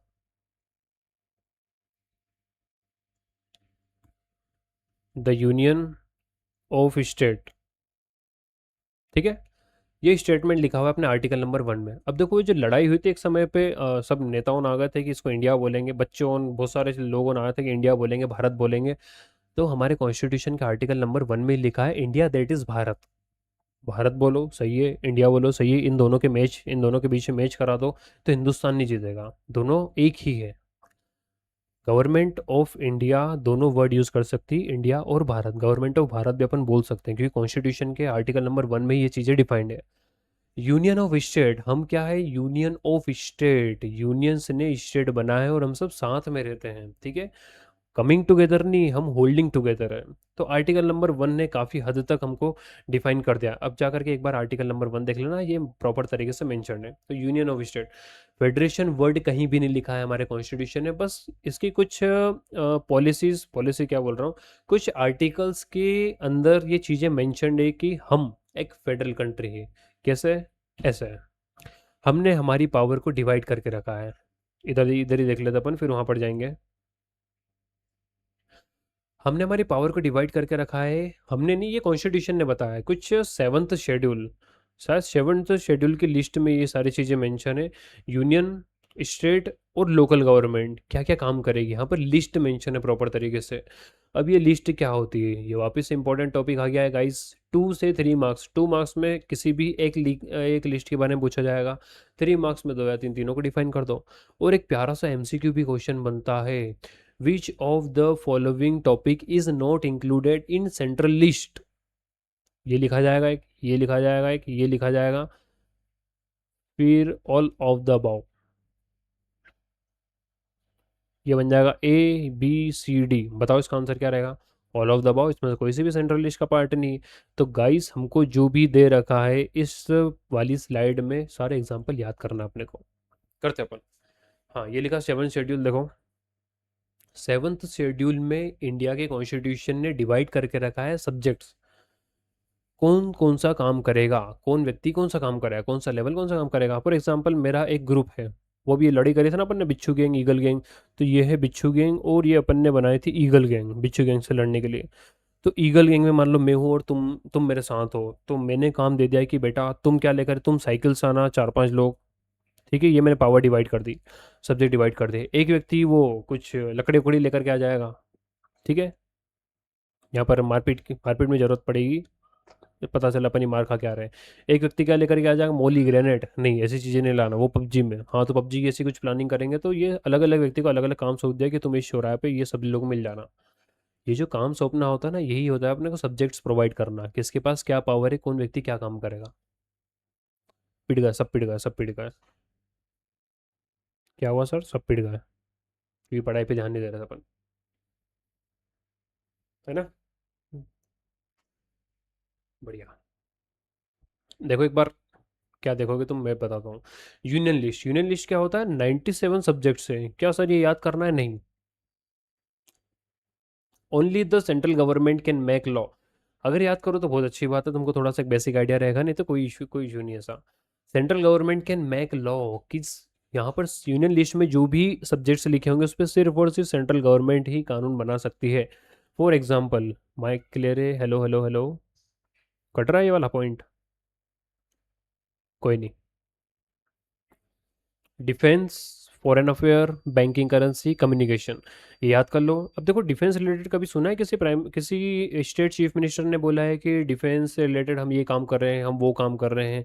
ये बस सपोर्ट कर सकते हैं इनको, ये कभी इनसे रिलेटेड कुछ एक्टिविटीज़ नहीं कर सकते हैं, या फिर ये गाइड नहीं कर सकते कि तुम यहाँ डिप्लॉय है वहाँ, सजेशन दे सकते हैं, गाइडेंस, या फिर इनके हाथ में ऐसा कुछ भी नहीं होता है। तो ये है यूनियन लिस्ट के टॉपिक्स जिसको हमको याद करना पड़ेगा। डिफेंस, फॉरेन अफेयर्स, हमारा प्राइम मिनिस्टर इटली के प्राइम मिनिस्टर से जाकर के डिसीजन लेगा, मिल करके एमओयू साइन करेंगे कि हमको क्या डील करना है, क्या एक्सपोर्ट इंपोर्ट करना है। एक सीएम जाकर के ये काम नहीं करेगा, क्योंकि ये फॉरेन अफेयर्स काम जो सब्जेक्ट है वो सेंटर का है, ना कि स्टेट का। कम्युनिकेशन, बैंकिंग, करेंसी, या तो डिमोनेटाइजेशन हुआ था, आज रात को 8 बजे से 500,000 के नोट बंद, बंद, बंद। तो ये काम भी कौन करेगा, सेंट्रल गवर्नमेंट, समझे। हम्म। नेक्स्ट स्टेट लिस्ट में वही 66 सब्जेक्ट आते हैं अराउंड, सिर्फ इस स्टेट सब लिस्ट में जो भी टॉपिक दे रखे हैं यहाँ पर स्टेट ही क्या करेगा, नियम कानून बनाएगा। Law forming related this topic in the hand of states only. Concurrent list, कुछ टॉपिक ऐसे होते हैं, for example education, forest, trade union, marriage adoption और सक्सेशन, जहाँ पर सेंटर और स्टेट मिल करके कानून बनाते हैं। अब एजुकेशन में देखो आप, अरे हाँ, एजुकेशन में देखना, एजुकेशन में एक सेंट्रल लेवल पे एनसीईआरटी होती है, स्टेट लेवल पे भी एक अपना, जैसे एग्जांपल में यूपी बोर्ड की अलग किताबें होगी, बिहार बोर्ड की अलग किताबें होगी, एमपी बोर्ड की अलग किताबें होगी। तो एजुकेशन में ये पॉसिबल हो सकता है कि सेंट्रल अपने गाइडलाइंस दे और स्टेट भी अपने हिसाब से उसको इम्प्लीमेंट कर सकता है, या फिर दोनों मिल करके क्या करेंगे, नियम कानून बनाएंगे। तमिलनाडु बोर्ड ने बोला कि हमको स्टेट की एनसीईआरटी पसंद नहीं आ रही, तो हम अपनी किताब लॉन्च करेंगे तमिलनाडु बोर्ड में, तो ठीक है, वहाँ पर हिस्ट्री ज्योग्राफी थोड़ा अलग अलग से आपको टॉपिक मिलेंगे, ठीक है। तो इंडिविजुअल लेवल पे हम जैसे चाहते हैं कि हम एमपी में या फिर यूपी में हम ज़्यादातर फोकस करेंगे किस पे, रीजनल लेवल पे। रीजनल लेवल पे हमने ज्योतिराज सिंधिया के बारे में पढ़ा दिया है, ठीक है, अहिल्याबाई के बारे में पढ़ा दिया है, तो ये स्टेट गवर्नमेंट कर सकते हैं बिल्कुल, इनके हाथ में एजुकेशन वाला टॉपिक। ठीक है, ये हो गया है। स्टेट लिस्ट में क्या क्या था, स्टेट लिस्ट में police, agriculture, trade, commerce, irrigation, police. शायद मैंने इसको स्टेट लिस्ट बोल दिया, नहीं कॉन्करेंट लिस्ट, कॉन्करेंट मतलब दोनों साथ में। यहाँ पर सेंटर कानून बनाएगा, यहाँ पर स्टेट बनाएगा, यहाँ पर सेंट्रल प्लस स्टेट दोनों मिल के कानून बनाएंगे। चौथा क्या है, sir what is the fourth point, residuary क्या होती है। 1951 में जब हमारा कॉन्स्टिट्यूशन 50 में जब हमारा कॉन्स्टिट्यूशन बन के रेडी हो गया था, हम्म, कॉन्स्टिट्यूशन जब बन के रेडी हो गया था हमारा कॉन्स्टिट्यूशन, उस समय पर गाइस पबजी जैसी प्रॉब्लम नहीं थी। 1 OTP से आपका बैंक बैलेंस ज़ीरो नहीं हो जाता था। उस टाइम पे ऑनलाइन फ्रॉड नहीं होते थे, कंप्यूटर उस टाइम पे इतना वाइडली एक्सेप्टेड नहीं था, समझ में आया। एआई के थ्रू जो भी नेगेटिव्स यहाँ पर स्प्रेड हो रहे हैं, ऐसी कुछ चीज़ें उस समय पे नहीं होती थी। तो हमारा कॉन्स्टिट्यूशन एक लिविंग डॉक्यूमेंट है, ये लिविंग डॉक्यूमेंट अलाउ करता है कि समय के हिसाब से आप बदलाव कर सकते हो। तो रेसिड्यूरी लिस्ट, बचे कुछ टॉपिक जो संविधान बनने के बाद में ऐड हुए हैं, या फिर उस समय पे लिस्ट में ऐड नहीं किए गए, बाद में वो टॉपिक्स ऐड हुए हैं, तो हम उनको काउंट करते हैं किसमें, रेसिड्यूरी लिस्ट में। और रेसिड्यूरी लिस्ट में सबसे ज़्यादा पावर किसके पास है, यूनियन गवर्नमेंट। ये डिसाइड करेंगे कि ये कानून, ये सब्जेक्ट स्टेट के पास स्टेट के पास जाएगा, सेंटर के पास जाएगा, या फिर हम दोनों मिल करके कानून बनाएंगे। यहाँ पर कंप्लीट अथॉरिटी किसकी, यूनियन की। फॉर एग्जांपल कंप्यूटर सॉफ्टवेयर, समझे मेरी बात, बोलो जी सर। जी सर। नेक्स्ट टॉपिक आता है डिवीजन ऑफ पावर। देखो हमारे कंट्री में हम बोल रहे हैं फेडरेशन, फेडरेशन क्यों है, तीन लिस्ट के कारण। ये लिस्ट से हमने क्या करा, डिवाइड कर दी पावर, जो हमको रिप्रेजेंट करता है कि we are federal country. Division of power, कुछ और अपन टॉपिक देखते हैं। For example special status of some states, centre ने पावर ट्रांसफर कर दिया है कुछ स्टेट्स। फॉर एग्जांपल अपन लेते हैं नॉर्थ ईस्ट इंडिया, यहाँ पर जो स्टेट है ये हमारे अच्छा इधर का दिखा नहीं तुम लोग, कोई बात नहीं, स्क्रीनशॉट के लिए अपन कुछ करते हैं। लो देख लो, ये जो टॉपिक बताया था, education, forest, trade union, adoption, marriage और सक्सेशन। ठीक है, अब आ जाओ वापस अपने पेज पे। तो नॉर्थ ईस्ट इंडिया की कुछ स्टेट जैसे सिक्किम, असम, मेघालय, ये सब अपन ने एक वीडियो में याद भी करें हैं। अब इन सभी स्टेट का जोग्राफिकल कंडीशन इधर लिखना पड़ेगा। जोग्राफिकल, यहाँ का हो सकता है रिलीजन, यहाँ के कस्टम्स, यहाँ का culture, language related issue, language related, ये सारी चीज़ें यहाँ पर अदर हमारी जो कंट्री का मेन लैंड है इससे हो सकता है थोड़ा सा अलग है वहाँ पर। इन लोगों को मेन स्ट्रीम लाइन में लाने के लिए हमको थोड़ी सी ज़्यादा मेहनत करना पड़ेगी, क्योंकि अधिकतर यहाँ पर फॉरेस्ट रीजन है, ट्राइबल सोसाइटी का यहाँ पर मैक्सिमम परसेंटेज है। ठीक है, तो जितनी भी ट्राइबल सोसाइटी यहाँ से बिलोंग करती है, काफ़ी सारी है। गारो खासी जयंतिया तो मेघालय में ही है। इरेज कर दे एक मिनट। हाँ, तो इन लोगों के लिए सेंट्रल ने क्या काम करे हैं, तो स्पेशल पावर आर्टिकल नंबर 371, याद है एक मूवी आई थी आर्टिकल 370 जम्मू कश्मीर पे, कि जम्मू कश्मीर के कुछ स्पेशल स्टेट्स को क्या कर रहे हैं, स्पेशल कुछ स्पेशल रूल्स और रेगुलेशन थे यहाँ के, लैंड रिलेटेड, वहाँ के लोगों के राइट्स, टैक्सेशन जो भी था, उसको हमने हमने मतलब गवर्नमेंट ऑफ इंडिया ने कुछ बदलाव करे, कुछ अमेंडमेंट करे, या फिर कुछ रूल्स को हाइड कर दिया, कुछ समय के लिए वापस इंप्लीमेंट हो सकते हैं। ऐसे आर्टिकल नंबर 31, आर्टिकल ये बहुत न्यूज़ में रहा था एक समय पे, सुबह उठते से ही 370, रात को सोने के बाद 370 दिमाग में आता था आर्टिकल नंबर। तो ये स्पेशल पावर प्रोवाइड करता है, जैसे कि कुछ स्टेट है आसाम, नागालैंड, ये कोमा लगा लो गाइस, अरुणाचल प्रदेश और मिजोरम। ठीक है, इनको स्पेशल स्टेटस क्यों देना है, because of their unique social and historical condition. अभी बताया मैंने। स्पेशल पावर कैसे, हम उनके लैंड राइट्स प्रोटेक्ट करेंगे। हम मेन लैंड इंडिया के जाकर के व्यक्ति, मेघालय में जाना, केस हो गया था वहाँ पे, नहीं नहीं तुम जाओ, वैसे बहुत प्यारी जगह है, एक केस होने से थोड़ा कुछ होता है। हाँ, छोड़े इतना लोड नहीं लेना जीवन में। तो कुछ, हाँ मैं क्या बोल रहा था, प्रोटेक्शन ऑफ लैंड राइट, जैसे मान लो अपन यहाँ पर घूमने के लिए जाते हैं, कहीं भी जाते हैं आसाम में, अरुणाचल प्रदेश में, तो आप जाकर के यहाँ पर लैंड परचेस नहीं कर सकते हो, समझ में आया। आप सिटीजन ऑफ इंडिया हो, ठीक है वो बात मानी, बट यहाँ के कुछ अपने कस्टम्स हैं, यहाँ के लोगों को जोग्राफिकल कनेक्टिविटी इनकी कुछ अलग है, हो सकता है हम वहाँ पर जाएँ तो वहाँ का ट्रेडिशन सिस्टम हर्ट हो जाए, कुछ भी, कुछ भी चीज़ें हो सकती है, कुछ भी चीज़ें पॉसिबल है, तो बस हम उन लोगों का culture, region, geographical, historical condition देखते हुए लैंड राइट्स हमने वहाँ के सिक्योर करे। ऑफ इंडिजीनियस पीपल, जो वहाँ पर रहता है वही लैंड परचेस करेगा। ठीक है, नेक्स्ट आता है preservation of the culture and the tradition. ये सब काम क्यों कर रहे हैं, कल्चर और ट्रेडिशन को प्रिजर्व करने के लिए। अभी देखिए कि मसाई ट्राइब करके, या फिर मणिपुर में जो ट्राइब्स के बीच में लड़ाई हो गई थी, तो कुछ कुछ छोटे मोटे इश्यूज रहते हैं वहाँ पर, ये गवर्नमेंट बराबर अच्छे तरीके से होल्ड करने की कोशिश कर रही है। अब वो कितने हद तक हो रहे हैं, नहीं हो रहे, ये सब एक अलग मुद्दा है। उसके बाद है restrictions on the outsider to buying land. ये देखो अभी मैंने बताया, बाहर के लोग आप घूमने जा सकते हो 6-7 दिन, एक महीना, 2 महीना, जितना भी रहना रहो, लेकिन आप वहाँ पे ज़मीन खरीद नहीं सकते हो, एंड प्रॉपर्टीज, हाँ लैंड बाय लैंड और प्रॉपर्टीज। ठीक है गाइस, समझ में आया ये वाला टॉपिक, बढ़िया, स्क्रीनशॉट लेना है। ठीक है, हाँ। नेक्स्ट आता है अपना यूनियन टेरेटरीज। यूनियन टेरेटरीज समझते हैं इसको, यूनियन टेरेटरीज क्या होता है, जैसा कि मैंने वीडियो में बताया था आपको, यूनियन टेरेटरीज में दादर नगर हवेली, दमन दीव। यूनियन टेरिटरी मतलब एक ऐसा एरिया जो कि गवर्न किया जाता है डायरेक्ट यूनियन के द्वारा या सेंट्रल गवर्नमेंट के द्वारा। ऐसा क्यों, because they are too small to govern, इतने छोटे हैं कि इनके लिए अलग से अपन पूरी कानून व्यवस्था नहीं बना सकते। अलग से इनके लिए इलेक्शंस वगैरह करवाते हैं, लोकल लेवल पे होते हैं इलेक्शंस, लेकिन एक सीएम वगैरह देना, सीएम देना, या फिर एक बड़ा एडमिनिस्ट्रेशन इन लोगों के इस छोटे से एरिया के लिए लगाना गवर्नमेंट को शायद ठीक नहीं लगता है। तो ये कुछ एरिया को क्या करते हैं, यूनियन टेरिटरीज में काउंट करते हैं, जो सिर्फ और सिर्फ इसका एडमिनिस्ट्रेशन संभाला है कौन, सेंट्रल लेवल गवर्नमेंट। क्लियर है यहाँ तक? हाँ। अब सेंट्रल लेवल गवर्नमेंट में क्या क्या आती है, जैसे फॉर एग्जांपल न्यू दिल्ली हो गया अपना, ठीक है, अंडमान निकोबार हो गया, लक्षद्वीप है, दादर नगर हवेली, दमन दीव, पुदुचेरी है, चंडीगढ़ है, ठीक है, अभी के टाइम पे तो जम्मू कश्मीर है, लद्दाख है। ये सभी यूनियन टेरिटरीज के नाम मैंने बताया। यहाँ पर यूनियन अपनी पावर को यूज़ करते हुए यहाँ का एडमिनिस्ट्रेशन संभालता है। एक एग्जांपल देता हूँ। 1987 से पहले गोवा भी हमारा क्या था, यूनियन टेरिटरी। अरे ऊपर हो गया, यहाँ है गोवा, ठीक है। तो ये गोवा पहले क्या हुआ करता था, यूनियन टेरिटरी। क्यों यूनियन टेरिटरी? क्योंकि यहाँ पर मराठी मानुष है, कोंकण लैंग्वेज बोलने वाले लोग हैं, कन्नड़ लैंग्वेज वाले लोग हैं, तेलुगु। यहाँ का जो कल्चर था पिछले 200 से 400, शायद हाँ 400 साल से यहाँ पर कौन सा कल्चर सरवाइव कर रहा है, पोर्चुगल। पोर्चुगल जो कंट्री है, उसने अपनी लिस्बन के अलावा सेकंड कैपिटल माना था गोवा को। अब यहाँ के जो लोग रह रहे हैं, आप वहाँ के घर देखना, वहाँ के लोगों का ट्रेडिशन अलग है, उनके बिलीफ सिस्टम अलग है, उनकी लैंग्वेज काफ़ी हद तक दूसरा कल्चर फॉलो करती है। तो इन लोगों ने बोला कि हम आसपास का कल्चर फॉलो नहीं करते, हम एक सेपरेट आइडेंटिटी लेकर के बैठना चाहते हैं। तो कुछ समय तक इनको बनाया अपन ने, यूनियन टेरिटरीज का दर्जा दिया, सेपरेटली गवर्न करा। फिर वो एक इंडिपेंडेंट कंट्री की डिमांड करने लग गए थे।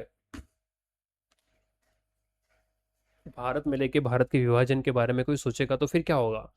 तो थोड़ा सा पढ़ना इसके बारे में। एक ऑपरेशन पोल करके कुछ हुआ था, 1-2 दिन का मामला था, बस गोवा यूनाइट हो गया, गोवा यूनाइटेड हो गया।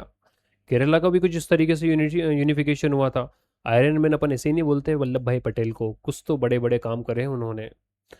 ठीक है, जो भी है अपना आउट ऑफ सिलेबस था ये वाला टॉपिक। नहीं नहीं, कहाँ से out of syllabus, union territories तो पढ़ा रहा था।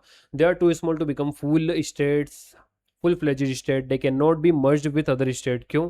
कल्चर, चंडीगढ़, लक्षद्वीप, दिल्ली। की फीचर्स क्या है, they have less power than state, they have less power than states, बिल्कुल सही बात है। They are directly controlled by the central government, अभी बताया, central government has the special authority over them. Clear? Next, judiciary, simple सा काम है, court act as an umpire. ये हमारा डिवीजन है ना इंडिया का। सबसे ऊपर कौन है, सुप्रीम कोर्ट, फिर उसके बाद हाई कोर्ट, उसके बाद आता है लोकल। लोकल में आता है डिस्ट्रिक्ट कोर्ट। डिस्ट्रिक्ट कोर्ट के अंदर भी सिविल और क्रिमिनल और भी बहुत सारे डिवीजन है, ठीक है। अब इतना बड़ा सिलेबस, इसने सिलेबस में इतना मेंशन नहीं करके रखा, तो अपन ये सारी चीज़ें नहीं पढ़ेंगे। फाइनेंशियल पावर में अपन देखते हैं, देखो, solve the dispute between the central and the state. अगर आपसे प्रॉब्लम सॉल्व नहीं हो रही, फॉर एग्जांपल साउथ इंडिया में केरला और तमिलनाडु, कर्नाटका, इनके बीच में एक रिवर रिलेटेड डिस्प्यूट है, river water irrigation related dispute है। पहले तो इन दोनों को अलाउ करा अपन ने, ठीक है। आप आपस में मुद्दे सुलझा रहे हो, नहीं हो रहा, सेंटर इंटरफेयर करेगा, नहीं हो रहा, कोई बात नहीं, सुप्रीम कोर्ट यहाँ पर बैठा है, आपकी प्रॉब्लम का सॉल्यूशन बराबर यहाँ पर मिलेगा। समझ में आ रहा है guys? Very good, very good, good, very good. Financial power में both centre and the state government can collect tax. GST, central GST, CGST, state GST, ये दोनों अपना अपना पैसा लेते हैं। याद है ना, कभी कोई सा भी इलेक्ट्रॉनिक आइटम्स खरीदना, परचेस करना, इसके बिल में देखना सीजीएसटी और एसजीएसटी मेंशन है, दोनों को पैसा चाहिए। कुछ फाइनेंशियल ऑटोनॉमी से रिलेटेड एक पॉइंट था, maybe, wait, constitution changes jurisdiction. हाँ, यहाँ पर देखो एक, आई थिंक यहाँ पर एक पॉइंट अपन मिस कर गए, फाइनेंशियल ऑटोनॉमी।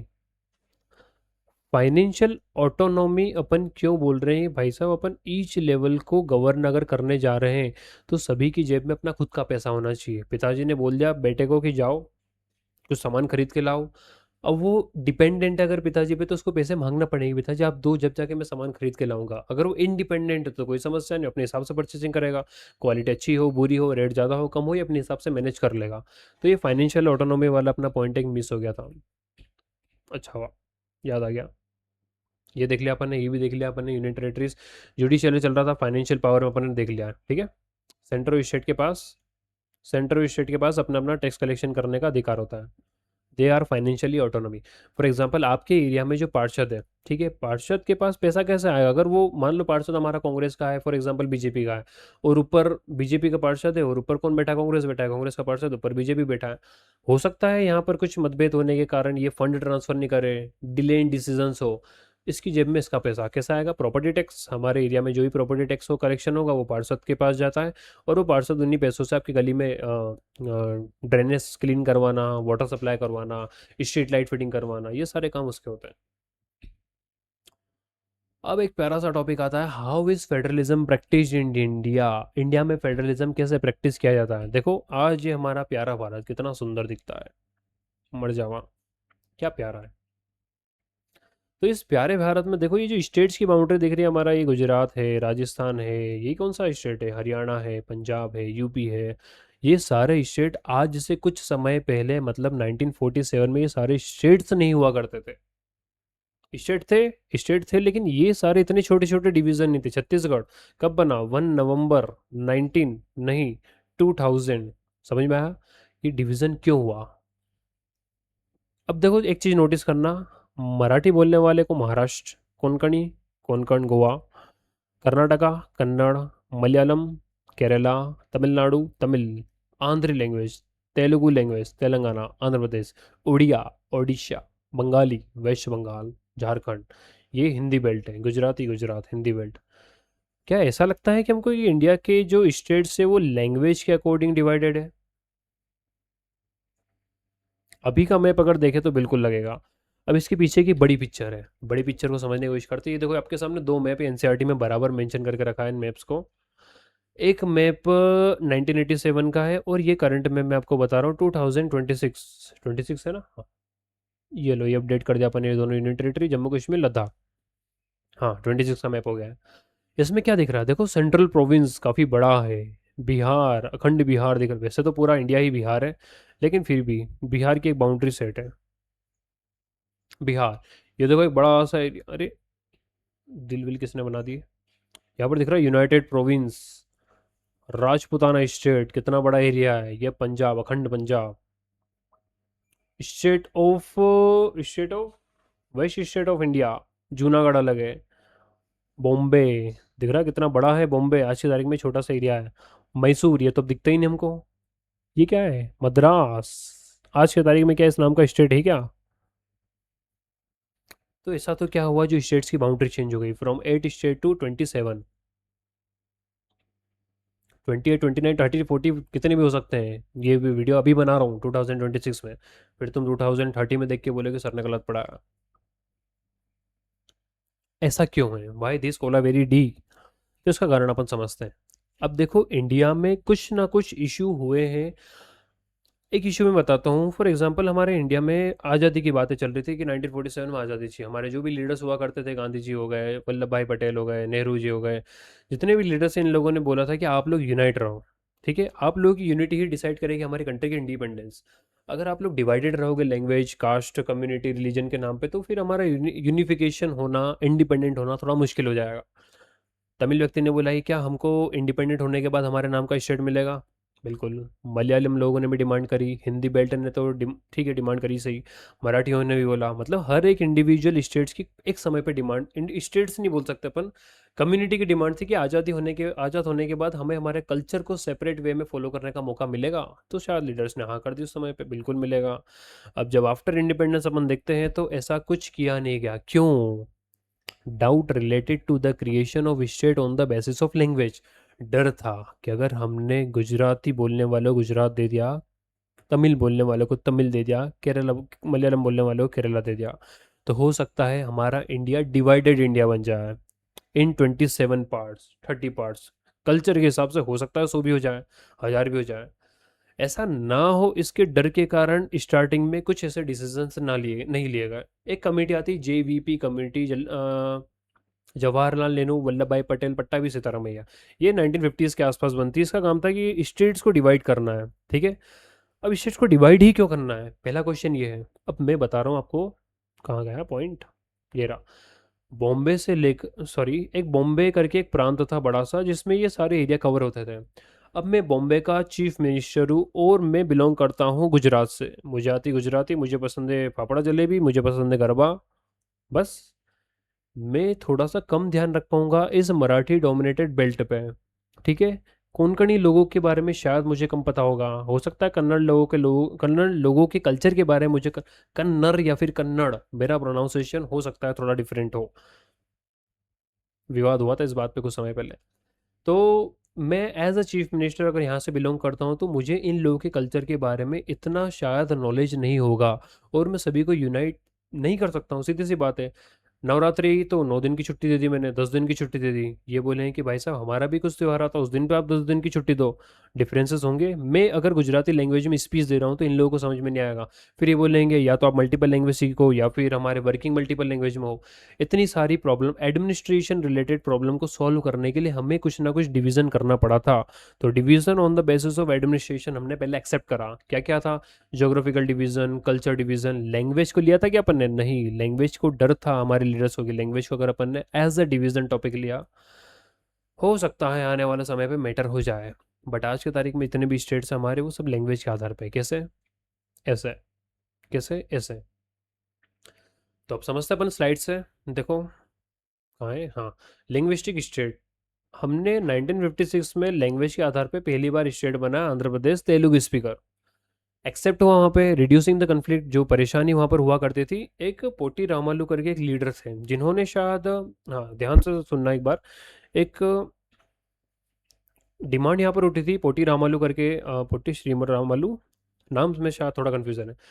तो उन व्यक्ति ने डिमांड करी थी, उन्होंने धरना दिया था, अनशन करा था उन्होंने, hunger strike unto the death. क्यों? क्योंकि हमको हमारी लैंग्वेज के नाम पे कंट्री चाहिए, स्टेट चाहिए, सॉरी।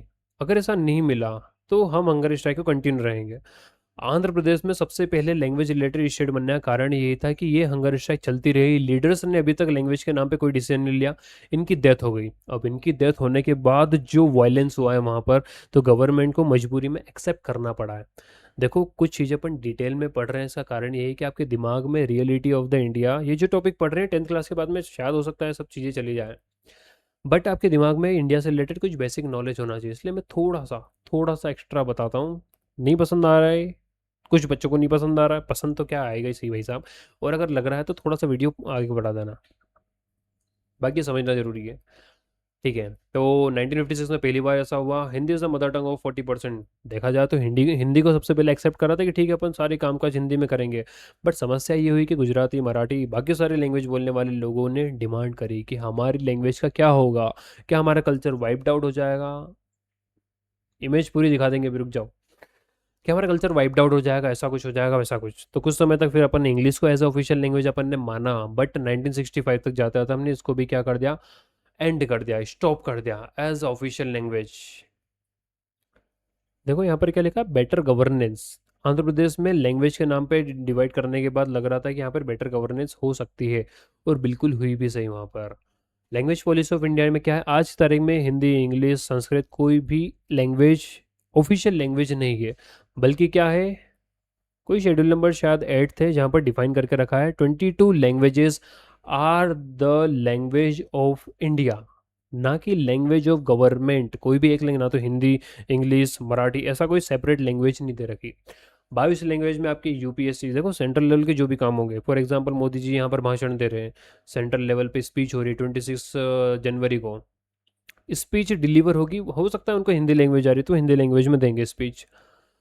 आपको अगर सुनना है, समझना है, तो एक पीआईबी करके आता है, पीआईबी करके, वहाँ पर सारी मल्टीपल लैंग्वेज में आपको क्या ब्रॉडकास्ट भी दिखेगा, और यहाँ पर आपको रिटर्न में उनका स्पीच मिल जाएगा डिफरेंट लैंग्वेज में। छोड़ो ये भी, यूनियन लेवल के जितने भी काम होते हैं वो मल्टीपल लैंग्वेज में होते हैं। फॉर एग्जांपल यूपीएससी का paper, UPSC exam, unpredictable service commission, इस यूपीएससी के एग्जाम का पेपर भी देखना 22 लैंग्वेज में प्रिंट होता है। आप सीबीएसई की बुक्स ही देख लो, सीबीएसई की बुक्स या पेपर, ये भी 22 लैंग्वेज में प्रिंट होता है। क्यों? क्योंकि सेंटर ने एक्सेप्ट करी मेजोरिटी स्पीकिंग लैंग्वेज।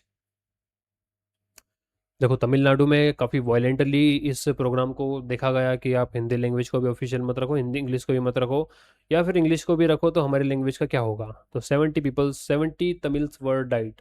ये देखो मार्च चल रहा है, Tamil Nadu long battle against the Hindi imposition. इन लोगों को डर था कि हिंदी इम्पोजिशन परमानेंटली ना हो जाए। अब ये वाली इमेज को भी देख लो, मैं हट जाता हूँ थोड़ा सा। The boy can not read English either. ये स्टूडेंट एजुटेशन है, इसको इंस्ट्रक्शन मिले इंग्लिश में, लेकिन इसको इंग्लिश पढ़ना ही नहीं आती। English to be continue, no compulsion to the learn Hindi, no Hindi English for. तो ये मैटर कर रहा है, यहाँ पे लड़ाई वड़ाई पे उतर आया है, बट नहीं हो पा रहा है। तो इन्होंने डिमांड करी कि हाई भाई साहब, हमको हमारे कल्चर फॉलो करने के लिए सेपरेट लैंग्वेज प्रोवाइड कर दी जाए। तो बस एक्सेप्ट करा अपन ने। धीरे धीरे जब अपन लैंग्वेज के नाम पर स्टेट्स बनाना स्टार्ट करे, तो आज देखो जब भी इंडिया पाकिस्तान का मैच होता है, एक आवाज़ आती है, भारत माता की जय, इंडिया विल विन।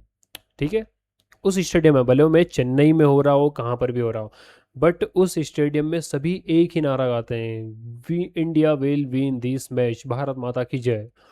तो जो डर था वो डर रियलिटी में नहीं था, बट लैंग्वेज रिलेटेड स्टेट अपन ने, अरे कैमरा बंद ही रही है अपना, लो। हाँ, तो जो डर था वो रियल में नहीं था, वो बस लीडर्स को लग रहा था ऐसा होगा, but language related state implement करने के बाद हमको मालूम पड़ा है कि रियलिटी में क्या है, ये यूनिटी का एक और जरिया है। समझे?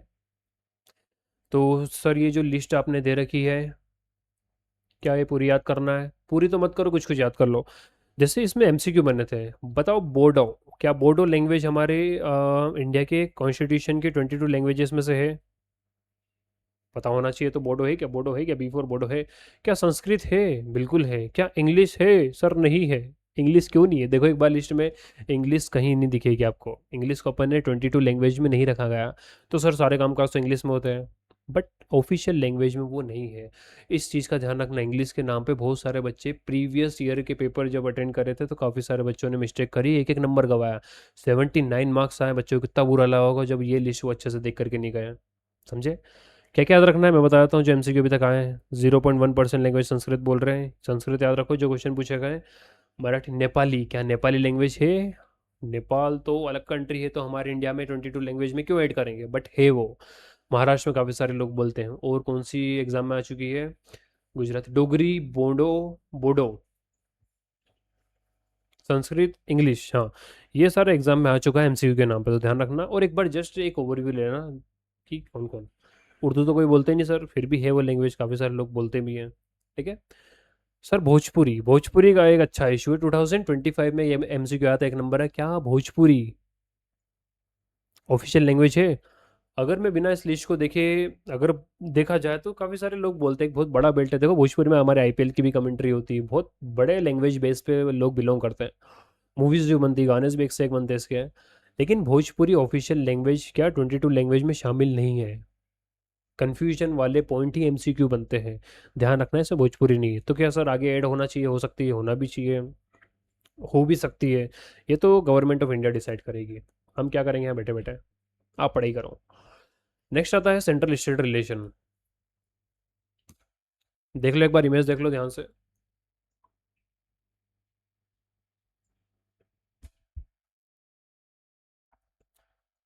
कमेंट्स, कोई डाउट है तो कमेंट करके बराबर पूछ लेना। सेंटर स्टेट रिलेशन एक क्वेश्चन बनेगा 3 नंबर का।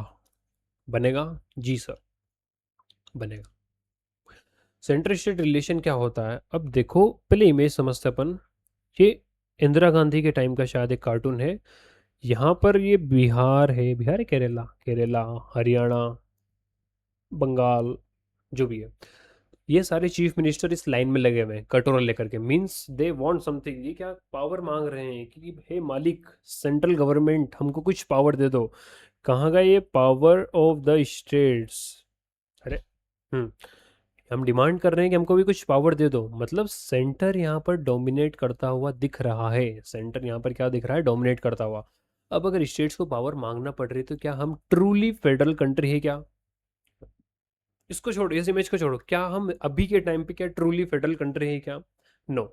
हम ट्रूली फेडरल कंट्री क्यों ना है, क्यों नहीं है, बताता हूँ। हमें क्वासाई फेडरल, क्वासाई फेडरल कैसे? मैंने आपको एक लिस्ट बताई थी। हम्म, क्वासी फेडरल क्यों बोलते हैं? अरे कहाँ गया? ये रहा। क्योंकि एक तो यूनियन लिस्ट ठीक है, स्टेट लिस्ट भी ठीक है। अगर कॉन्करेंट लिस्ट में से टू और मोर देन टू स्टेट्स अगर डिमांड करते हैं कि आप स्टेट, सेंटर से डिमांड करते हैं कि आप स्टेट लिस्ट पे कोई नियम कानून बनाओ, तो बराबर यहाँ पर पावर ज़्यादा किसके पास दिख रहा है? सेंटर के पास। अगर दो या दो से ज़्यादा स्टेट्स ने डिमांड कर दी कि आप स्टेट सब्जेक्ट पे कोई सा भी नियम कानून बनाओ, 3 स्टेट ने मिलकर के डिमांड कर दी, तो सेंटर यहाँ पर ऑल ओवर इंडिया के लिए वो कानून बना सकता है। तो पहला पॉइंट जहाँ पर सेंटर पावरफुल दिख रहा है, मतलब हम ट्रूली फेडरल नहीं है एज अ अमेरिका। दूसरा, रेसिडुअरी लिस्ट में देखो, रेसिडुअरी कहाँ गई? ये रेसिडुअरी लिस्ट। रेसिडुअरी के पास, लिस्ट के पास, रेसिडुअरी लिस्ट में भी पावर किसके पास है? यूनियन के पास। ये सेकंड पॉइंट जहाँ पर यूनियन सेंटर क्या कर रहा है? डोमिनेट कर रहा है। थर्ड पॉइंट, इंडिया में जो भी इमरजेंसी लगती है उस इमरजेंसी में सबसे ज़्यादा पावर सेंटर के पास आ जाता, सबसे ज़्यादा का सारा ही पावर सेंटर के पास आ जाता, चाहे वो फाइनेंशियल हुआ, लेजिस्लेशन हुआ, एग्जीक्यूशन, जो भी है। समझ में आया? तीसरी चौथी बात, अगर किसी स्टेट की गवर्नमेंट मशीनरी फेल हो जाती है तो वहाँ पर लगता है फिर प्रेसिडेंट रूल, मतलब स्टेट की अथॉरिटी कहीं ना कहीं थोड़ी सी कम है। इसलिए हम ट्रूली फेडरल नहीं है, इसलिए हम वर्ड यूज़ करते हैं क्वासी फेडरल। क्वासी फेडरल, 100% अपन फेडरल नहीं है। तो ये पीएम के पास हो सकता है ज़्यादा पावर आ जाए तो ये स्टेट्स को कंट्रोल कर अपने हिसाब से, बिल्कुल पॉसिबल है, लेकिन कॉन्स्टिट्यूशन ऑफ इंडिया को फॉलो करना जरूरी है। ये क्या है? ये शायद अटल बिहारी वाजपेयी जैसे कुछ सिमिलरली सिमिलरली दिख रहे हैं, बट अब इसको समझते हैं। ये स्क्रीनशॉट ले लो, नोट्स बनाना, इसका स्क्रीनशॉट ले लेगी, मोस्ट इंपॉर्टेंट। ये पूरा आंसर ही बना के चिपका दिया मैंने जरा। सेंट्रल स्टेट रिलेशन, पहले के समय पे party ruled at both centre and the state, reducing the state autonomy. जो पार्टी सेंटर में स्टेट पे भी अगर रूल करेगी तो स्टेट इंडिपेंडेंट नहीं रहेगा, स्टेट डिपेंडेंट रहेगा किसके ऊपर? सेंट्रल गवर्नमेंट के ऊपर। सेंटर जो डिसाइड करेगा वो स्टेट को करना पड़ेगा, बिल्कुल करना पड़ेगा। सेंट्रल गवर्नमेंट ऑफन मिसयूज्ड, हाँ, central government often misuse the power to dismiss the rival state government. Central government अपनी पावर यूज करके स्टेट गवर्नमेंट को डिमोलिश कर सकता है अगर उसके पास पावर ज़्यादा है तो। लेकिन ये सब कब चेंज हुआ सेंट्रल स्टेट रिलेशन? जब रीजनल पार्टी यहाँ पर सत्ता में आती है। तो many states are stronger after the power in the hand of regional parties. Regional party क्या होता है देखो, एक अभी का लाइव एग्जांपल देता है। एक नाम सुना है, चिराग पासवान। पासवान ये बिलोंग करते हैं बिहार के। बिहार से कौन सी पार्टी? कोई जनता, कोई सी पार्टी, एक बार देखते हैं अपन उसको। ये चिराग पासवान रीजनल पार्टी के हैं। ये रीजनल पार्टी के जाकर के व्यक्ति कहाँ पर बैठा है? As the minister of food processing और industry. Minister of food processing और इंडस्ट्री के मिनिस्टर है चिराग पासवान, जो कि कहाँ से बिलोंग करते हैं? एक रीजनल पार्टी से बिलोंग करते हैं। अब रीजनल पार्टी यहाँ पर क्या कर रही है? ऐसा तो क्या करा उन्होंने जो सेंट्रल गवर्नमेंट में इनको पोस्ट मिली है, देखते हैं। हम्म तो ये बताऊंगा मैं भी। कोलिशन गवर्नमेंट, देखो अगर सेंट्रल गवर्नमेंट को रूल करना है तो 50% से ज़्यादा उनको वोटिंग चाहिए। किसी कारण से 50% पे आकर ये गाड़ी रुक गई, सरकार कोई भी नहीं बना पाया, तो ये रीजनल पार्टीज के पास 1 सीट, 2 सीट, किसी के पास 3 सीट। इन सीट्स, ये सीट्स की हेल्प लेकर के कोई भी मेजर नेशनल पार्टी क्या करती है? अपनी गवर्नमेंट फॉर्म कर सकती है। समझे? इसी को बोलते अपन कोलिजन गवर्नमेंट। और कोलिजन गवर्नमेंट में क्या होता है? गठबंधन, ABCD। ये पार्टी ने मिल, इसके पास 50 वोट है, इसके पास 1 वोट, इसके पास 1 है, इसके पास 1 है, 53 voting. Now you are able to form a government. ऐसी सरकारों को बोलते अपन कोलिजन गवर्नमेंट। ये जो इमेज दिख रही है ना कोलिजन गवर्नमेंट के एग्जाम में, देखो मशाल जल रही है यहाँ पर कोलिजन की। ये कोलिजन की मशाल जल रही है यहाँ पे। इसके, ये जो भी प्राइम मिनिस्टर है इसके पसीने छूट रहे हैं। क्यों पसीने छूट रहे हैं? क्योंकि ये इसकी, ये बम की कुर्सी पर बैठा हुआ है, दिख रहा है बम, यहाँ से फुस करके जला दो फट जाएगी कुर्सी। क्यों? देखो सभी की आंखें बंद हैं, मतलब ये डिफरेंट पार्टी का है, ये डिफरेंट पार्टी, ये तृणमूल कांग्रेस, ये डिफरेंट पार्टी, ये डिफरेंट पार्टी, इन्होंने मिल करके सरकार बनी। और जब ग्रुप में कुछ काम होता है तो लीडर्स को ग्रुप के सभी लोगों की सुनना पड़ती है। अगर किसी भी व्यक्ति की उसने नहीं सुनी, आंखें खुलेगी, बम फटेगा, कुर्सी गिर जाएगी। तो 1990 से लेके 1996 तक काफ़ी समय तक यहाँ पर हमने क्या देखा है? सेंट्रल गवर्नमेंट में चेंजेस आया। 14 डेज के लिए भी प्राइम मिनिस्टर बने हैं, 3 मंथ्स के लिए भी प्राइम मिनिस्टर बने हैं यहाँ पर। कारण क्या है? सिर्फ, हम्म कारण क्या है? सिर्फ यही कि कोई भी मेजोरिटी लेकर के नहीं आ पाया, तो स्टेट्स और लोकल गवर्नमेंट, सॉरी, लोकल या रीजनल पार्टीज ने मिल करके उनको सपोर्ट करा है। बढ़िया है। This increase the power sharing. Power sharing भी यहाँ पर बड़ी है। State autonomy, strength the federalism. Federalism से यहाँ पर पावर मिला है। सुप्रीम कोर्ट का काम क्या है? वही जजमेंट लेना, dismissal of the state government, restricted, arbitrary. ये आर्बिट्री क्या होता है? डिसमिशल ऑफ द स्टेट गवर्नमेंट, ठीक है। एक तरफा कोई भी काम नहीं किया जाए यहाँ पे, बल्कि गवर्नमेंट का काम क्या होता है, फेडरलिज्म को अपनाना, सेंट्रल स्टेट और लोकल सब मिलकर के काम करो। रिजल्ट क्या है, federalism in India become stronger after the 1990 के बाद ये सारी चीज़ें स्ट्रॉन्ग हुई, क्यों, रीजनल पार्टीज के राइज होने के कारण। नेक्स्ट, भारी और सबसे भारी इंपॉर्टेंट टॉपिक, इस पे लगा लो 40 star, decentralization in India, need, क्या जरूरत पड़ी है, why do we need to decentralize in the India. India initial setup, सबसे पहले तो अपन ने सेटअप कर दिया था। देखो बात ऐसी है कि हमारे की जो पॉपुलेशन है वो बहुत ज़्यादा है। अब ज़्यादा पॉपुलेशन के अंडर में हमको लीडर्स को क्या करना पड़ेगा, डिवाइड, ऐसे हो जाता हूँ मैं, लीडर्स को क्या करना पड़ेगा, डिवाइड करना पड़ेगा, सेंटर, स्टेट और लोकल। लोकल की प्रॉब्लम लोकल लेवल पे संभाले, नहीं हो रहा तो ऊपर जाए, फिर ऊपर जाए, इस तरीके से डिवीजन एक्सेप्ट करना पड़ेगा हमको, काफ़ी डाइवर्स पॉपुलेशन है। तो हमने क्या करा, पंचायत और म्यूनसिपल, पंचायत गाँव में, विलेजेस में, और म्यूनसिपलिटी अर्बन एरियाज में हमने डिवाइड कर दिया है यहाँ पे, कि किसके पास कौन से एरिया की पावर है। स्टेबलाइज करा all states, across all states में अपन ने, ठीक है। स्टेट के अंदर, स्टेट के कंट्रोल में रहेंगे बॉडीज लैक्ड ऑटोनॉमी। अब देखो स्टेट अगर कंट्रोल करेगा तो हो सकता है रीजनल लेवल पे कोई डिफरेंट पॉलिटिकल पार्टी का मेंबर यहाँ पर जीत गया, स्टेट पॉलिटिकल पार्टी में वो अलग पार्टी से जीत करके आया सीएम। अब इन दोनों के बीच में कन्फ्लिक्ट हो सकती है। अब देखो ये पंचायत वेब सीरीज देखी होगी, ये जो एमएलए साहब थे, एमपी थे, एमएलए जो भी थे, इन एमएलए साहब ने इनकी रोड बनने की फंडिंग रोक दी थी। अरे पंचायत बहुत शानदार है वेब सीरीज, ये रियलिटी पे आधारित है कि किस तरीके से पंचायत, मतलब 100% तो नहीं, लेकिन कुछ कुछ यहाँ पर हो जाता है।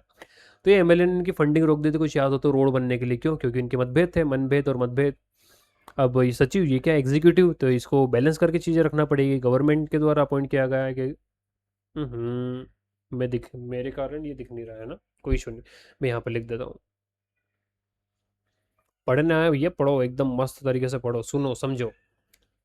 मजे लेने कोई आया है क्या इधर, मजे लेने, मजे लेने मत आओ, पढ़ो लेकिन मजे में पढ़ो।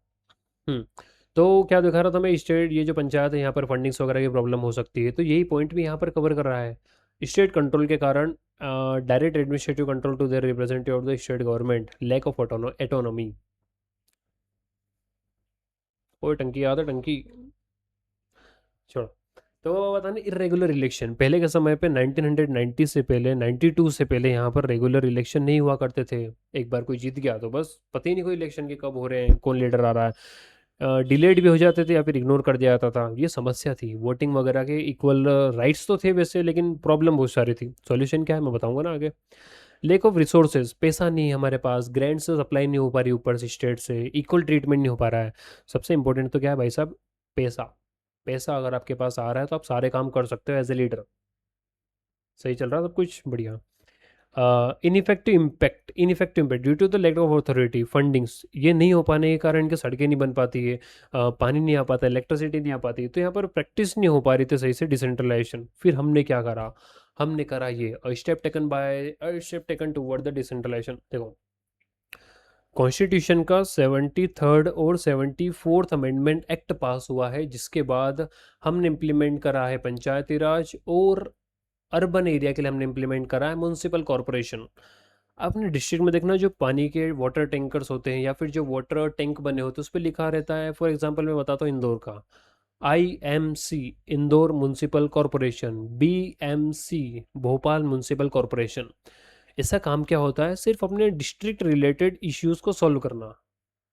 इशू है तो ये लोकल लेवल पे सॉल्व हो जाए तो ज़्यादा अच्छा रहेगा, स्टेट नहीं तो स्टेट लेवल पे ले जाए, नहीं तो फिर सेंट्रल लेवल पे। वैसे लोकल इशू इतने ऊपर तक नहीं जा पाते हैं, वो कोशिश यही होती है कि यहाँ पर सॉल्व करवा दी जाए, क्योंकि इन लोगों के पास और भी बहुत सारे काम होते हैं करने के लिए। अब वो बात अलग है किस किस तरीके से कर रहे हैं। यहाँ पर क्या सेटअप होता है, स्टेट इलेक्शन कमीशन। समस्या जो थी, इलेक्शन, रेगुलर इलेक्शन होंगे भाई साहब, तुमने एक लीडर बिठा दिया, फॉर एग्जाम्पल मुझे लीडर बना दिया है। अब मैंने उस, जो मेरे पास पैसा आ रहा है उसका मिसयूज़ करा है, अपना बंगलो बनवा दिया, अपने घर से लेकर के ऑफिस तक की सड़कें बनवा दी है, तो ये तो मिसयूज़ हो रहा है ना मनी का। 5 साल बाद मुझे बदल जाना चाहिए अगर आप चाहो तो, लेकिन 5 साल बाद इलेक्शन हो तो, इलेक्शन ही नहीं हो रहे थे। तो यहाँ पर स्टेट इलेक्शन को, इलेक्शन कमीशन को जिम्मेदारी दी गई है कि आप लोग क्या करोगे, इलेक्शन कंडक्ट करवाओगे यहाँ के, ठीक है। Mandatory to hold the election in regular interval, regular बोले तो इंडिया में सारे इलेक्शन 5 ईयर में ही होते हैं। Seats are reserve. अब लग रहा है कि यार यहाँ पर 100% मेल डोमिनेशन हो रहा है, तो कुछ सीट हम क्या करेंगे, SC ST को भी देंगे, ये भी जरूरी है क्योंकि लोकल लेवल पे इनका प्रेजेंटेशन होना भी जरूरी है, रिप्रेजेंटेशन। वुमेन्स के लिए भी हम क्या करेंगे, रिजर्व सीट रिजर्व करेंगे। तो executive election bodies and executive head of this institution for the scheduled caste, for the schedule, अरे अलग पॉइंट नहीं इसमें, ये for schedule caste, schedule tribe और OBC, यहाँ पर सीट बराबर रिजर्व्ड है।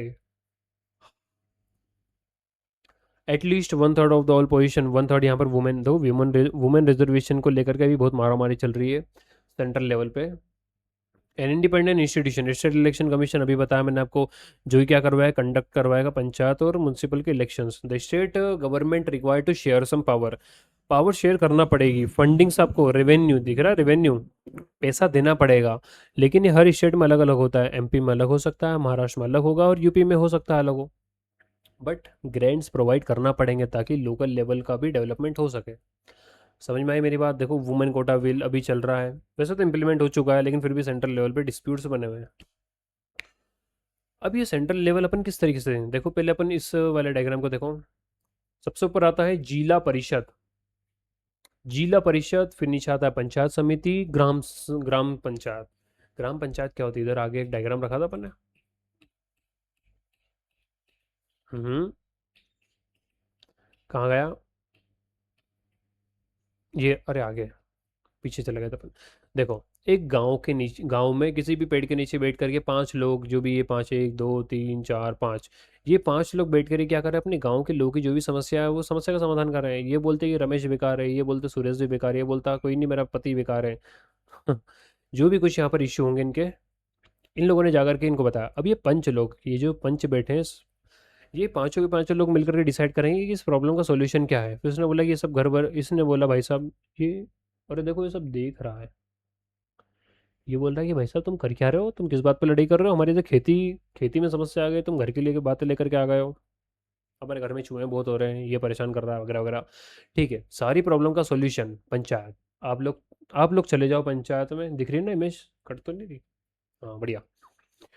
तो आप लोग क्या करना है, लोकल लेवल पे, बिल्कुल लोकल लेवल पे जो गांव है, यहाँ पे 5 लोगों का इलेक्शन होगा, 5 लोगों का इलेक्शन हो, इसके बाद ये पांचों लोग मिलकर के लोकल प्रॉब्लम्स को सॉल्व करेंगे। समझे? ये ग्राम सभा, हर एक गांव में एक एक सभा होगी। नेक्स्ट, अब ये सारी ग्राम सभा मिलकर के क्या करेंगे, ब्लॉक एक समिति बनाते हैं, जितने भी सरपंच वगैरह लोग रहते हैं, ये मिलकर के एक समिति बनाएंगे, उसको बोलते हैं अपन पंचायत समिति। ग्राम पंचायत उठकर क्या बनाएगी, पंचायत समिति। ये सारे गांव के ये सारी पंचायत समिति मिलकर क्या बनाएगी, जिला परिषद। जिला बोले तो डिस्ट्रिक्ट, डिस्ट्रिक्ट लेवल पे यहाँ पर एक इलेक्टेड मेंबर बैठा रहता है, चाहे वो MP भी हो सकता है और MLA भी हो सकता है, ये बैठ करके डिसीजन लेंगे। देखते हैं अपन इधर, सिंपल 3 नंबर का टॉपिक है, 3 नंबर के हिसाब से इसको पढ़ना। ग्राम पंचायत एकदम लोकल लेवल पे, gram panchayat group of the people coming together for solve their problems is called gram panchayat. ये सभी साथ में मिलते हैं, कमिंग टुगेदर, तो मिलके क्या बनाते हैं, पंचायत समिति।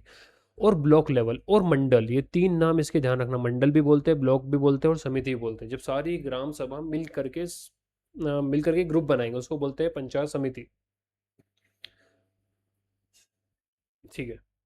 The member of the representative body elected by the all panchayat, ये जो पंचायत समिति के जो मेंबर्स होते हैं, ये पंचायत से ही चूज किए जाते हैं। ब्लॉक लेवल पे क्या बन गई, पंचायत समिति। अब ये पंचायत समिति क्या करेगी, मंडल कॉन्स्टिट्यूट करते हैं जिला परिषद। मोस्ट मेंबर ऑफ द जिला परिषद आर इलेक्टेड, अधिकतर यहाँ पर इलेक्टेड ही होते हैं, जैसे कुछ MLA हो गए या फिर member of parliament, sorry parliament में सिर्फ Lok Sabha, member of Lok Sabha elected person. Some other are the official of the district level bodies. Zila parishad chairman is the political head of the, हाँ जिला परिषद का चेयरमैन कौन रहेगा, जो जिला परिषद को हेड करेगा, सिंपल। जिला परिषद के बारे में कुछ पॉइंट्स, सेटअप इन टाउन्स, बिग बिग सिटीज, ये अधिकतर बड़ी बड़ी सिटियों में देखने को मिलती है। म्यूनसिपल और म्यूनसिपलिटीज और कॉर्पोरेशन कंट्रोल करती है इलेक्टेड बॉडीज की हेल्प से पीपल्स को, पीपल रिलेटेड क्या क्या प्रॉब्लम है, पार्षद हुए, मेयर हो गए, सभी लोग। Municipal chairperson is political head of the, ये सब भी देख लिया आपने, ठीक है, कॉल्ड द मेयर।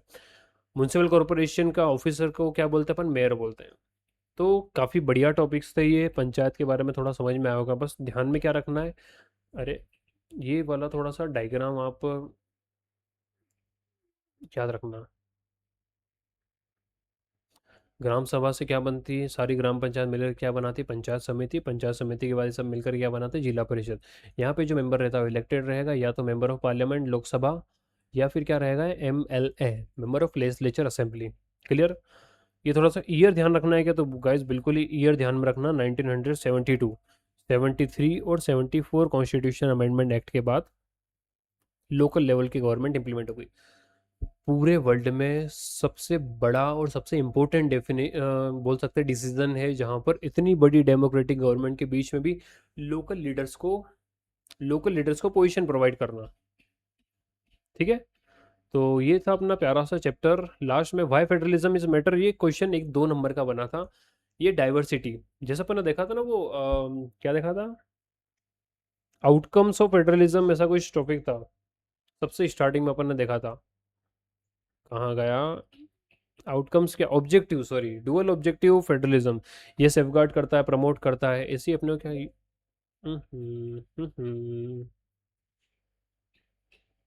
अरे एक सेकंड, वेट वेट वेट, बाहर ही आ गए अपन तो। हम्म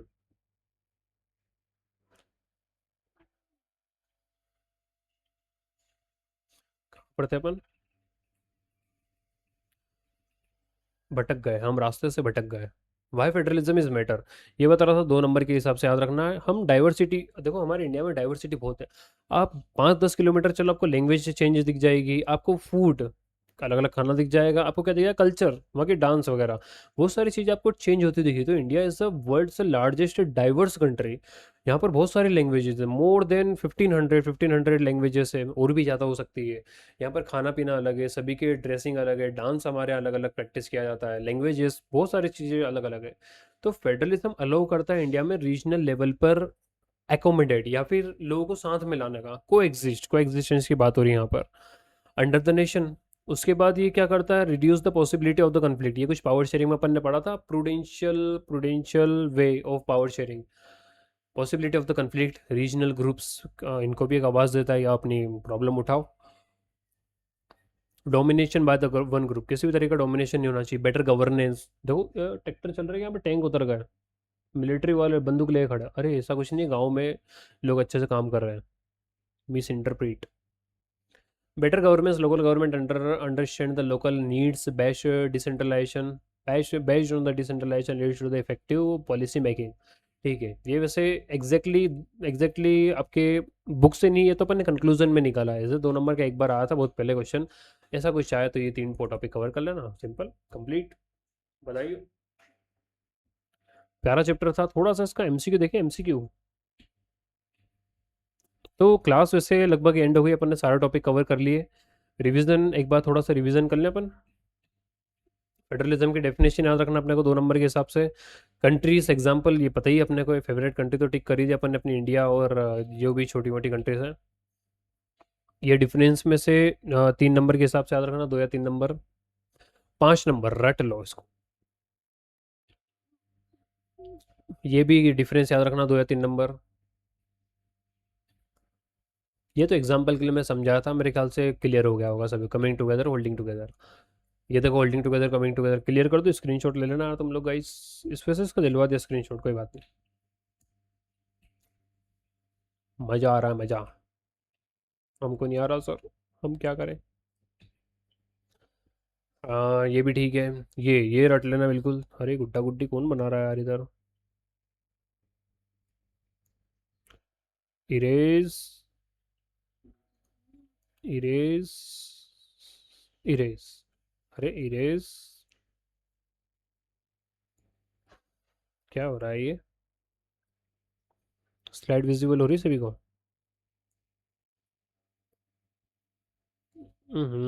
चलो ठीक है, हो गया।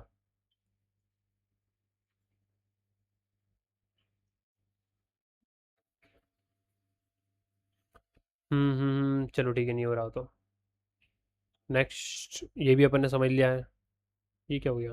Pointer pen, clear. ये भी अपन ने देख लिया, यूनिट टेरिटरीज। देखो ये इतना इंपॉर्टेंट नहीं है, ये अभी तक क्वेश्चन आया नहीं, 2 नंबर का एक बार ही आया था बस, समझ लो। ये भी समझ लिया अपन ने, ये भी हो गया है। फेडरलिज्म प्रैक्टिस, ये थोड़ा सा पढ़ लेना, ये वाला टॉपिक, हाँ ये कर लिया अपन ने कंप्लीट। नेक्स्ट, ये भी कंप्लीट है।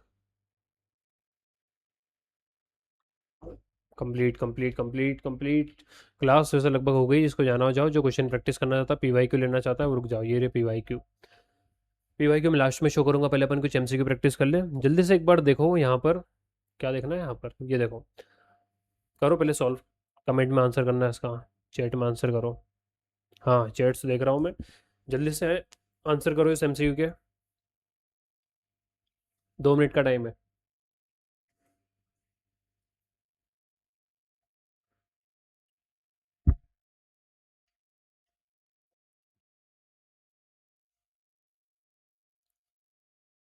अगर पीवाई क्यू सॉल्व नहीं करे तो तुम सोच लेना, 5-10 नंबर तो अपने ऐसे ही कम हो रहे हैं। कटिंग करवा ली गई।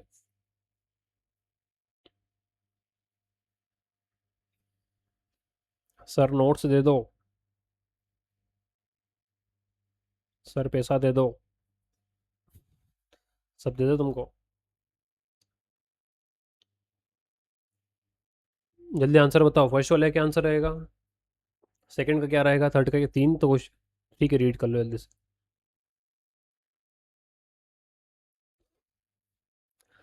इन a federal system power divided between the centre and the state government. ठीक है, ठीक है। पावर है divided between the central and the state government, ठीक है। In the India is a coming together, क्या हम कमिंग टुगेदर है, क्या हम कमिंग टुगेदर है, क्या हम कमिंग टुगेदर है, तो हम होल्डिंग टुगेदर है। गलत। सेकंड वाला पॉइंट, अरे यार इसको क्या हो रहा है, हाँ सेकंड वाला तो ये गलत हो जाएगा, ये गलत हो जाएगा, ये भी गलत। Option C, consider the following statement, subjects of the nation important are included in the union list. Police and agriculture are a part of union list. याद आया कुछ। सेकंड वाला तो सही नहीं भैया, पुलिस और एग्रीकल्चर स्टेट का पार्ट है, स्टेट स्टेट इरिगेशन ये सब देखा था अपन ने। सेकंड वाला गलत कर लो, ये गलत, ये गलत, ये फर्स्ट वाला answer. Which of the following statement correctly describe the nature of the Indian federalism. Correctly describe, India has the features of both federal and unitary. Features of, हाँ यूनिटरी का वो आता जब इमरजेंसी आती है, इमरजेंसी में एक तरफा काम चलता है। State government in India is completely independent of the centre, completely independent. कुछ तो हजम नहीं हो रहा है गाइस। कंप्लीट इंडिपेंडेंट, कंप्लीट, ऐसा। The constitution of the India is the supreme law of the country, ये बात सही, ये गलत है। सेकंड वाला गलत कर दो, गलत कर दो, गलत कर दो, ये राइट ऑप्शन। 2 मिनट का टाइम दे रहा हूँ, करो।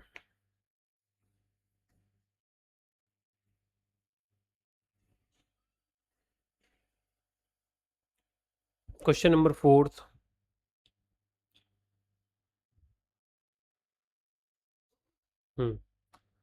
Residuary power belongs to the state government in India. Residuary power belongs to the state government, ना, सेंटर डिसाइड करेगा।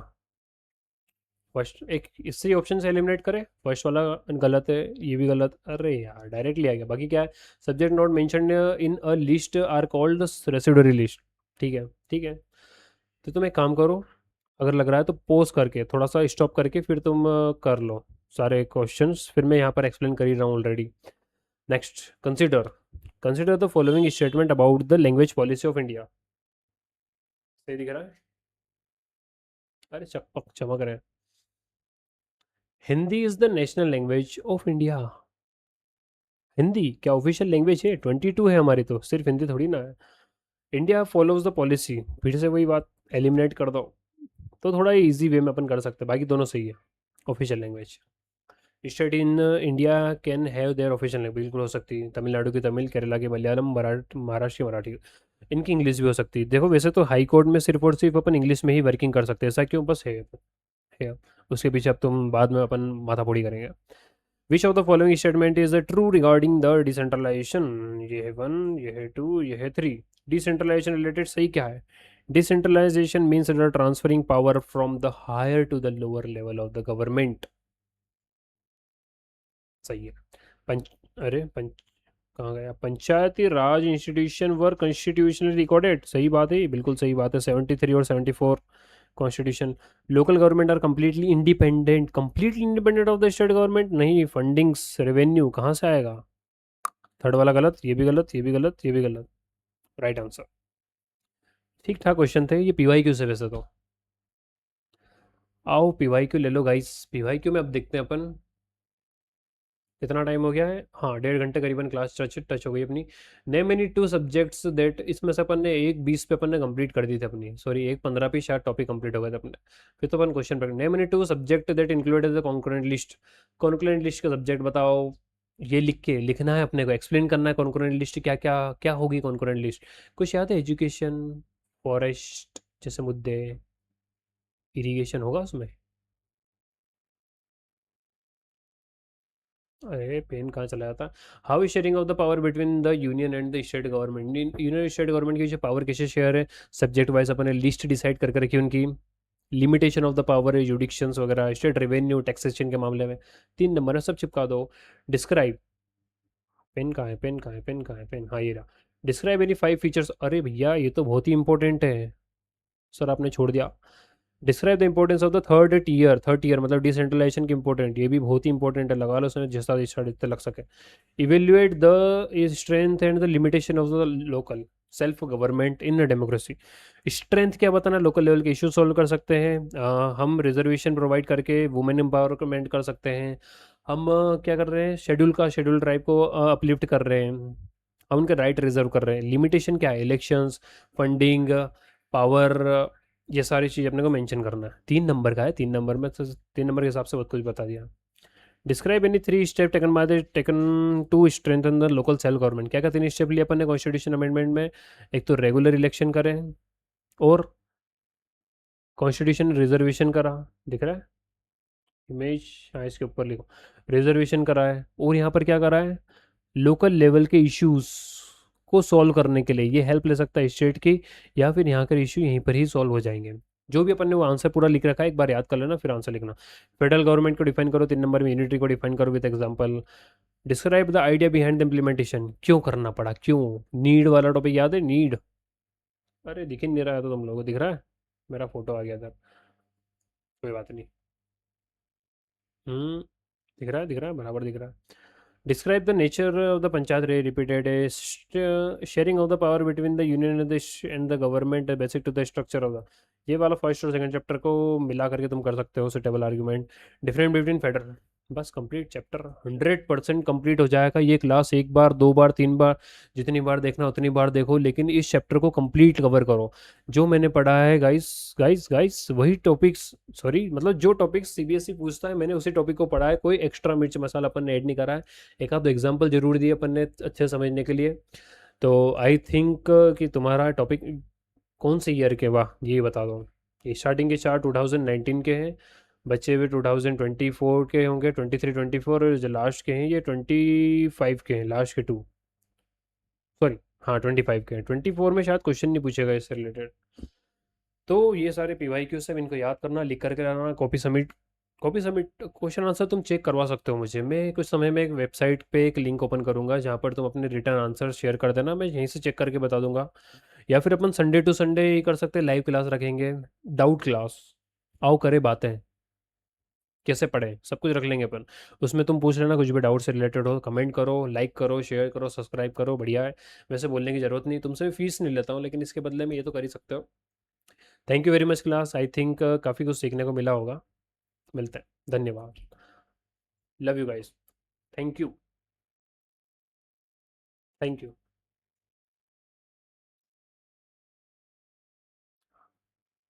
प्रैक्टिस करना, रीड करना एनसीईआरटी एक बार।